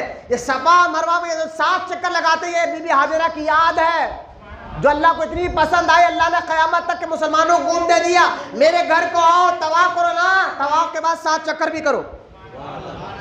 ارے جب بی بی ہاجرہ نے پانی کے لیے 7 چکر لگائے تھے، مولا ہم کیوں لگائے؟ کہا وہ پانی کے لیے لگائے تھے تو میرے لیے لگاؤ، یہ میرے حاجرہ کی یہ ادا مجھے بہت پسند آ گئی ہے۔ اللہ اپنے نیک بندوں کی اداؤں کو پسند کرتا ہے، اور ان کی ادا پر جو چلتا ہے اللہ ان کو بھی عزت سے نوازتا ہے، ان کی عبادت کو قبول فرماتا ہے۔ اب غور کرے، جب 7 چکر لگائے، اچانک ایک پرندے کی آپ کو آواز سنی آئی، پرندے جیسی آواز۔ تو صحیح بخاری کتاب الانبیاء میں یہ حدیث پاک ہے، بی بی ہاجرہ نے کیا کہا؟ اغیث کہا۔ کیا کہا؟ اغیث۔ اغیث کہتے ہیں، اغیث کا معنی ہے فریاد سننے والا، مدد کرنے والا۔ بی بی ہاجرہ نے کیا کہا؟ اغیث، یہ لفظ ہے۔ اور اغیث کیا کہتے ہیں؟ مدد کرنا، فریاد سننا۔ غوث بھی اسی کو کہتے ہیں، بولو نا سبحان اللہ۔ غوث، غوث کا معنی بھی فریاد سننا اور مدد کرنے والے کو کہتے ہیں۔ لوگ کہتے تو عبد القادر جیلانی کو غوث اعظم کہتے ہو؟ کہا ہم حدیث سے ثابت کریں گے، اللہ کے نیک بندوں کو فریاد سننے والا، مدد کرنا، یہ اللہ کے نیک بندوں کی عادت ہے، خود بی بی ہاجرہ کی یہ سنت مبارکہ ہے۔ یہ کوئی غلط نہیں ہے کہ ہم غوث کو غوث اعظم کیوں کہتے ہیں؟ کہنا بی بی ہاجرہ نے اغیث کہا تھا فرشتے کو، اغیث کہتے فریاد سننا، مدد کرنے والے کو۔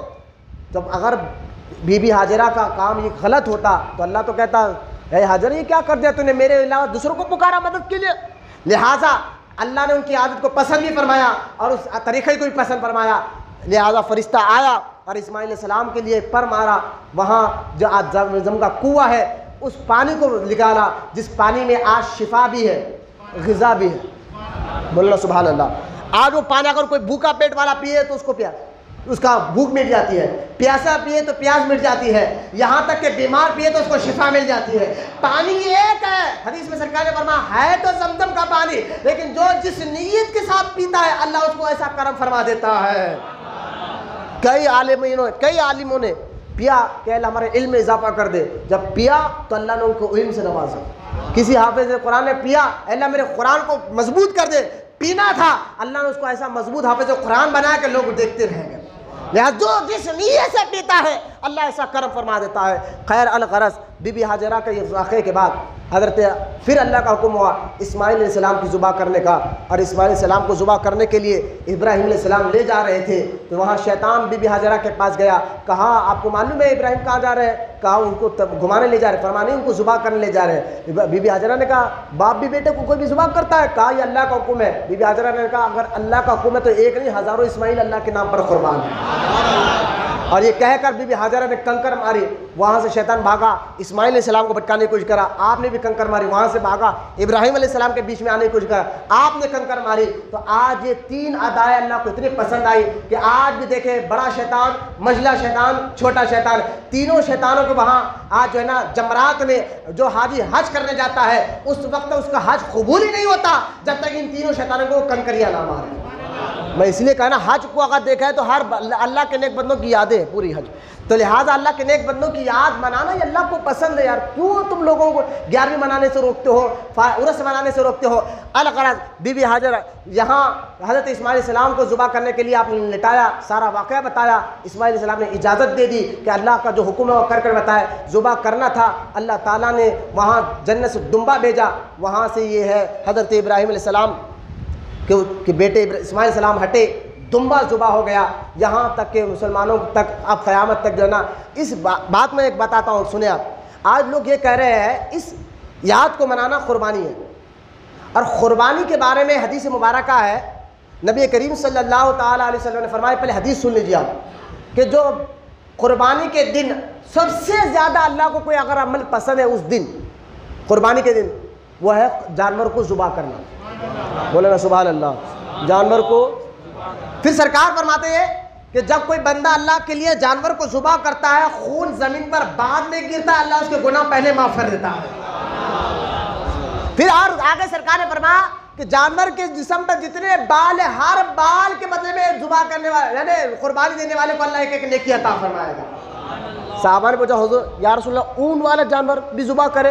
اون والا یعنی جس کو ہم دمبا کہتے ہیں، وہ زیادہ اس کے بال رہتے ہیں، اون والا جس جانور پر زیادہ بال ہو تو اس جانور کو بھی ذبح کرے تو اللہ زیادہ نیکیاں دیتا ہے؟ فرمایا ہاں، جو زیادہ بال ہو ہر بال کے بدلے اللہ ایک نیکی عطا فرماتا ہے۔ اب یہاں پر یہ کہا جا رہا ہے کہ بھائی تم لوگ بقرعید میں جو نا جتنا پیسہ تم جانوروں میں خرید کے ذبح کرتے ہو وہ اتنا پیسہ کسی غریب میں لٹا دو. یہ بھی آج ذہن دیا جا رہا ہے سوشل میڈیا کے ذریعے, اور اپنے آپ کو معاذ اللہ مسلمان کہہ رہے ہیں. مسلمان نہیں ہو سکتے. کیوں؟ میں آپ کو بتاتا ہوں. قربانی کے بدلے, ابھی حدیث سن لیا آپ, قربانی کے دن سب سے زیادہ اللہ کو کیا پسند ہے؟ کہ جانور کی قربانی دینا. لیکن اب جب اللہ کو پسند ہے, کوئی کہہ رہے ہیں بھائی جتنا آپ جانور لے رہے ہیں, 50,000 کا, 30,000 کا, 20,000 کا, 10,000 کا, جتنا آپ جانور لے رہے ہیں اتنا پیسہ کسی غریب کو دے دو, قربانی کو مت کرو, اس کا بھلا ہو جائے گا. پہلے میں نے کہا یہ ڈھونگلے باتیں مت کرو. الحمدللہ جن کو اللہ نے دولت دی ہے وہ قربانی بھی دیتے ہیں اور غریبوں کی مدد بھی کرتے ہیں. ایسا نہیں ہے. ایک بات. اور دوسرا, قربانی کے دن قربانی کے جانور کو سننا, سورہ حج آپ پڑھ کر دیکھیں, اللہ فرماتا ہے قربانی کے جانور کو کہ قربانی کا جانور میری نشانی ہے. بولنا سبحان اللہ. جانور کو اللہ کیا کہتا ہے؟ قربانی کا جانور کس کی نشانی ہے؟ سب مل کر کس کی نشانی ہے؟ اللہ کی نشانی ہے. جیسا کہ دیکھیں جس کے ذریعے سے اللہ کی قدرت سمجھ میں آتی ہے, اللہ کا قرب حاصل ہوتا ہے. یہ مسجد کے جو مینار ہے یہ اللہ کی نشانی, مقام ابراہیم اللہ کی نشانی. اگر کوئی کہہ رہے مقام ابراہیم کو توڑ دو, کعبے کے اندر جو حجر اسود لگا اس کو توڑ دو, مسجد کے میناروں کو گرا دو, تو ہم لوگ کہیں گے جب مسلمانوں کے اللہ کی نشانیوں کو گرا دی گئی تو کہ مسلمان خاموش رہیں گے؟ ان کی شناخت کو مٹایا جا رہا ہے, ان کی شناخت میں حملہ کیا جا رہا ہے کہ ایسا ختم کر دو, یہ مت کرو, یہ مت کرو. ہم نے کہا سنو, اصل قربانی ہماری رب کی نشانی بھی ہے اور ہماری شناخت بھی ہے. بولو نا سبحان اللہ. قربانی اللہ کی نشانی بھی ہے اور ہماری پہچان بھی کہ مومن ہے, اللہ کے ماننے والے, ہماری شناخت بھی ہے. تو لہٰذا کوئی مسلمان یہ نہیں چاہتا کہ اس کی شناخت مٹایا جائے, کوئی مسلمان نہیں چاہتا کہ اس کی پہچان کو مٹایا جائے. تو لہٰذا قربانی کرنا یہ اللہ کی نشانی ہے اور اللہ کو سب سے زیادہ پسند ہے. اور اللہ کے رسول علیہ السلام نے خود فرمایا کہ قربانی کے دن سب سے زیادہ اللہ کو اگر کوئی عمل پسند ہے تو اللہ کی راہ میں قربانی دینا ہے. بس یہ کہنا تھا. بس ایک مسئلہ سنا کر بات ختم کر رہا ہوں. حدیثیں تو آپ بار بار سنیں انشاءاللہ. عید کی نماز یہاں جو ہے صبح چہارشمے کے دن صبح 6:30 بجے ادا کی جائیں گی, 6:30 بجے, کیونکہ عیدگاہوں میں بھی نماز آپ ضرور تشریف لائیں. ایک غلطی جو بچے کر رہے ہیں, نوجوان کر رہے ہیں, بوڑھے کر رہے ہیں, وہ ذرا میں بتانا چاہتا ہوں. جس کو علم نہیں ہے, جس کو اہل علم ہے, وہ قربانی کو لے کر وہ ایک بات سن لیجیے آپ. قربانی کے لیے کچھ شرطیں ہیں. پہلی شرط ہے, دیکھیں جیسا نماز کی کچھ شرطیں ہیں نا, قربانی کے بھی کچھ شرطیں ہیں. نماز کے لیے شرط جیسا ہے نماز کے لیے وقت کا ہونا. مثال کے طور پر اگر ظہر کا وقت 12:30 سے شروع ہو رہا ہے, کوئی 12 بجے اذان دے کے نماز پڑھ لے تو ہوتا؟ کیونکہ نہیں ہوتا, کیونکہ قرآن میں ہے کہ نماز کے لیے وقت کا ہونا بھی ضروری ہے. اسی طرح قربانی کے بھی کچھ شرطیں ہیں. وہ شرطیں سنیے. پہلی شرط ہے کہ مسلمان ہونا. بولیے سبحان اللہ. پکا عاشق رسول ہونا. اس لیے وہابیوں سے زبان کو کراؤ, تبلیغی جماعت والوں کے پاس جا کے مولانا آؤ ذبح کر دو. ان کا ہاتھ کا ذبح کرنا حرام ہے, وہ قبول ہی نہیں ہوگا اللہ کی بارگاہ میں, کیونکہ وہ کافر ہے. ان کے ہاتھ کا آپ ذبح کریں گے تو قبول اللہ کی بارگاہ میں نہیں ہوگا. سنی عاشق رسول, اور کرنا بھی آپ کو چاہیے بھائی, کیونکہ پہلے تو آپ خود کریں. ذبح کرتے وقت صرف ایک چیز کا بولنا فرض ہے, پوری دعا کا پڑھنا فرض نہیں ہے. صرف ایک چیز کا لفظ بولنا فرض ہے قربانی دیتے وقت. وہ کیا؟ بسم اللہ اللہ اکبر. اتنا تو ہر مسلمان الحمدللہ بول سکتا ہے نا, اتنا تو لفظ ہے. اس لیے آپ پریشان نہ ہو, مولانا کو بلاؤ, مؤذن صاحب کو بلاؤ. اب مولانا مؤذن صاحب ہر علاقے میں وہابی آپ گھس گئے, ان کے ہاتھ کو ذبح کر. آج تو بول رہے بھی نہیں ان لوگ ہم وہابی ہے بول کر, لہٰذا ان کے ہاتھ کو ذبح مت کرائیے. آپ خود ذبح کریں تاکہ آپ کو ہمت پیدا ہو آپ کے جسم میں, اور آپ کو اللہ کی رضا میں ذبح کرنے کا ایک جذبہ بھی پیدا ہو. تو لہٰذا قربانی کرتے وقت صرف نیت کر کر دل میں صرف آپ کو ایک لفظ بولنا ہے. وہ کیا ہے؟ اتنا آسان ہے, اتنا تو آپ بول سکتے ہیں الحمدللہ. بسم اللہ اللہ اکبر کے ذبح کر دیں, قربانی ہو جاتی. پوری دعا پڑھنا اگر آپ کو نہیں آتا تو آپ پریشان مت ہوئیے. صرف آپ نیت کر لیں کہ میری طرف سے اللہ فلاں کی طرف سے, بس نیت. ذبح کرتے وقت بلند آواز سے کہیں بسم اللہ اللہ اکبر, وہ ذبح ہو گیا. لہٰذا تو سب سے پہلی شرط قربانی کا ہے مسلمان ہونا. دوسری شرط ہے وہ مسلمان کے بعد بالغ ہونا, یعنی 15 سال جو ہو گیا اور اس کے پاس, میں بتاؤں گا, بالغ ہونا. تیسرا وہ مقیم ہونا, مسافر نہیں ہونا. گھر چھوڑ کر 100 کلومیٹر دور جا رہا ہے تو وہ مسافر ہوتا ہے, اور 15 دن سے زیادہ رہنے جا رہا ہے تو پھر وہ مقیم ہو جاتا ہے. 6 دن کے لیے جا رہا ہے, 5 دن کے لیے جا رہا ہے تو وہ مقیم نہیں ہوتا, وہ مسافر ہے. لہٰذا مسافر پر بھی قربانی دینے کا نہیں ہے. چوتھا جو ہے وقت کا ہونا. کیا ہونا قربانی کا؟ بعض لوگ ہیں نا 9 عرفے کے دن باہر والے کہتے ہیں ہمارے پاس وقت ہے تم قربانی کر دو. اب بھائی کسی نے, کوئی سعودی میں ہے, کوئی مکہ میں, کوئی مدینے میں ہے, اور وہاں قربانیاں دیکھے ایک دن پہلے عید ہو جاتی ہے.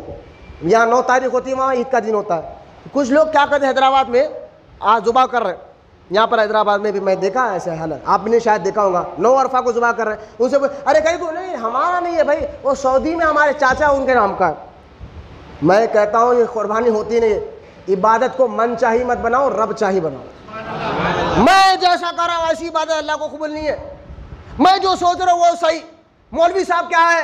میں نے کہا مولوی صاحب گھر کا نہیں بتاتے، قرآن حدیث سے بتا رہے ہیں، گھر کی بات نہیں بتا رہے، اللہ کے کلام کی بات بتا رہے ہیں۔ اتنی تو عقل رہو، اتنی تو سمجھ ہونا چاہیے۔ قربانی اگر باہر والے کی بھی ہو رہی ہے تو یہاں بھی وقت کا ہونا ضروری ہے، کیونکہ قربانی کے لیے ایک شرط ہے وقت کا ہونا۔ جس علاقے میں ہے وہاں پر وقت ہی شروع نہیں ہوا تو قربانی کہے گی ہے، تو 9 عرفے کو وقت ہی نہیں ہے، 10 عرفے عید کی نماز کے بعد وقت شروع ہو جاتا ہے، تو لہٰذا ہم عید کے دن اگر باہر والے کی قربانی کر رہے ہیں تو وہاں دوسرا دن ہوتا ہے، وہاں وقت رہتا ہے، وہاں کے حساب سے وقت رہتا ہے، وہاں دوسرا دن رہتا ہے، یہاں ہمارا پہلا دن رہتا ہے، تو وہاں والوں کی بھی قربانی عید کے دن کر دے تو قربانی ہو جائے گی۔ بولے سبحان اللہ۔ یہ ذہن میں یہ مسئلہ یاد رکھیں گے، وقت کا ہونا قربانی کے لیے بھی ضروری ہے۔ وقت سے پہلے کریں گے تو قربانی نہیں، وقت کا ہونا بھی ضروری ہے، یہ شرط ہے، یہ ضروری ہے، ذہن میں رکھیں آپ، یہ وقت کا ہونا، یہ 4 باتیں۔ اب 5 اور ایک بات ہے صاحب نصاب ہونا، یعنی ایک آدمی کے پاس اتنا پیسہ ہے جس سے انہیں 52.5 تولے چاندی خرید سکتا یا 7.5 تولے سونا خرید سکتا، اس کو قرضہ نہیں ہے، گھر اس کا گھر پر چاند نہیں لے گا، گھر گاڑی برتن کپڑوں کو چھوڑ کر ایکسٹرا اس کے پاس اتنا پیسہ ہے، 40 ہزار کے فون ہاتھ میں یار الگ ہے، 50 ہزار کے فون وہاں ہے، وہاں قربانی کا بولتے کہ نہیں اپنے پاس ہاں اتنا پیسہ نہیں ہے، 50 ہزار کا فون رکھے ہوا ہے، ابھی ان کے گھر میں شادی ہوں تو سسرال سے 50 ہزار خرچہ کر لیتے ہیں، سسرال سے اگر دعوت آئی سمجھو ان کو، اور نا بھائی سسرال کا ہے 50-60 ہزار خرچہ لا کر دیتے، قربانی ہے تو نہیں آپ نہیں میرے پاس اتنا پیسہ کہاں ہے، اتنا سونا کیا ہے بھائی۔ اگر دیکھیں آپ آج کے حساب سے آپ کے پاس، ہم نے آن لائن چیک کیا، 700 چلر روپے میں آج 1 تولہ لڈو چاندی چل رہی ہے، اس حساب سے 38,500 چلر ہو رہے ہیں 52.5 تولے چاندی کے، یوں پکڑے 39,000، ایک کم 40,000 بھی اگر آپ کے پاس پیسہ رکھا ہوا ہو تو آپ پر قربانی واجب ہے۔ بولے نا محبت سے سبحان اللہ۔ قربانی نا اللہ کی عبادت ہے، اللہ کی رضا ہے، اللہ کو بہت پسند ہے، یہ ذہن میں رکھے آپ۔ لہٰذا یہ اب بعض لوگ کیا کر رہے ہیں، بیٹے کے پاس پیسہ ہے، وہ کہہ رہے ہیں میں اگلے سال میرے نام کی دے دیا تھا، یہ سال میں ابا کے نام کی دیتا ہوں، نہیں ہوتا ایسا، سنو یہ ایسا نہیں ہوتا، ابا کے نام کی دے دیتا ہوں، امی کے نام کی دے دیتا ہوں، بھائی کے نام کی دے دیتا ہوں، مرحوم کے نام کی دے دیتا ہوں، اگلے سال میری دیا تھا۔ ہر سال آپ کے پاس اتنا پیسہ ہے، جیسے 40,000 روپے آپ کے پاس ہے تو آپ کو پہلے اپنے نکالنا ہوگا، اگر ابا امی کس کے نام کی دینا ہے تو ان کے نام کی الگ نکالنا ہوگا، الگ جانور لانا ہوگا، ایسا نہیں ہو سکتا۔ ہاں اگر آپ کے ابا کی اتنی پراپرٹی ہے، اتنا پیسہ ان کے نام پر رکھے تو ان پر بھی قربانی واجب۔ آپ کا چھوٹا بھائی ہے، 15 سال کی عمر ہے، اس کے پاس بھی 40,000 روپے ہے، خود کے پیسے کمائے ہوئے تو اس پر بھی قربانی واجب۔ اب حساب لگا لیجیے آپ کہ 15 سال کے گھر میں کون کون ہے اور ان کے پاس 40,000 روپے ہے یا اس کا سامان ہے، کوئی قرضہ وغیرہ بھی نہیں ہے، تو لہٰذا اس پر قربانی واجب ہوتی ہے۔ اب آپ بیٹے پر قربانی ہے، اس کے پاس پیسہ خود کما رہا، باپ کے پاس نہیں ہے، بیچاروں کے پاس وہ بوڑھے ضعیف ہے، ان کے پاس تو پیسہ ہے نہیں، بیٹے کے پاس ہے، تو بیٹا کیا کرے گا، پہلے اپنی نکالے گا۔ اگر باپ کی نہیں نکال سکتا، ہاں باپ کی نکالنا تو 2 جانور لاؤ، ایک ابا کے نام کے ایک اپنے نام کے، لیکن اپنا چھوڑ کر باپ کی نہیں نکال سکتا۔ اکثر ایسا ہوتا ہے، شاید آپ نے سنا ہوگا، دیکھا ہوگا، تو میں آپ کو یہ مسئلہ اور کلیئر نہیں کر سکتا، وقت زیادہ نہیں ہے انشاءاللہ، اور کلیئر کرنا ہے تو کبھی آپ اکیلے مجھ سے بھی لے یا کسی سنی عالم سے مسئلے پوچھے کہ اللہ قرآن میں فرما رہا ہے اے لوگوں علم نہ ہو تو اہل علم سے پوچھو۔ ہمیں بتانا ضروری نہیں ہے، آپ کو پوچھنا ضروری ہے۔ اللہ قرآن میں فرما رہا ہے لوگوں علم نہ ہو تو اہل علم سے پوچھو، تو لہٰذا آپ کا کام ہے پوچھنا، لہٰذا پوچھیں گے تو آپ کو یہ مسئلے معلوم ہوں گے۔ لہٰذا قربانی کے لیے اگر 40,000 روپے آپ کو عید کے دن بھی آ جائے، زکوٰۃ میں سال گزرنا ضروری ہوتا ہے، قربانی کے لیے اگر عید کے دن یا 3 دن ہوتے ہیں، 1 دن 2 دن تیسرے دن تک 3 دن کے جو ٹائم ہوتا ہے، یہ 3 دن کے اندر بھی آپ کے اندر پیسے آ گئے 40,000 روپے اور قرضہ بھی آپ کو نہیں ہے، تو قربانی کے دن عید کے دن میں پیسے آ جائے تو آپ پر قربانی ضروری ہو جاتا ہے، واجب ہو جاتا ہے۔ یاد رکھ لیں آپ، اس قربانی کے لیے سال کا گزرنا ضروری نہیں، زکوٰۃ کے لیے پیسوں پہ سال گزرنا ضروری ہوتا ہے، لیکن قربانی کے لیے سال کا گزرنا، اگر عید کے دن بھی پیسے آ گئے، دوسرے دن بھی پیسے آ گئے تو آپ پر قربانی دینا واجب ہو جاتا ہے۔ لہٰذا اور بھی مسئلے مسائل ہیں، 5 شرطیں تھے میں نے آپ کے سامنے بیان کی ہے، انشاءاللہ اور بھی باتیں عید کے دن اب آ جائے۔ عید الاضحیٰ جو ہے، عید الضحیٰ نہیں کہنا، کہ دوحا کہتے ہیں آگ کو، تو عید الضحیٰ نہیں، عید الاضحیٰ۔ اگر اتنا بولنا نہیں آتا بقرعید بول لیجیے یا عید بول لیجیے، لیکن اس کا معنی بھی ذرا ذہن میں رکھتے ہوئے رکھے. تو لہٰذا عید الاضحیٰ بقرعید کی نماز انشاءاللہ اسی مسجد میں صبح 6:30 بجے ادا کی جائیں گی. آخری بات سن کر آپ سنت کے لیے کھڑے ہو جائے.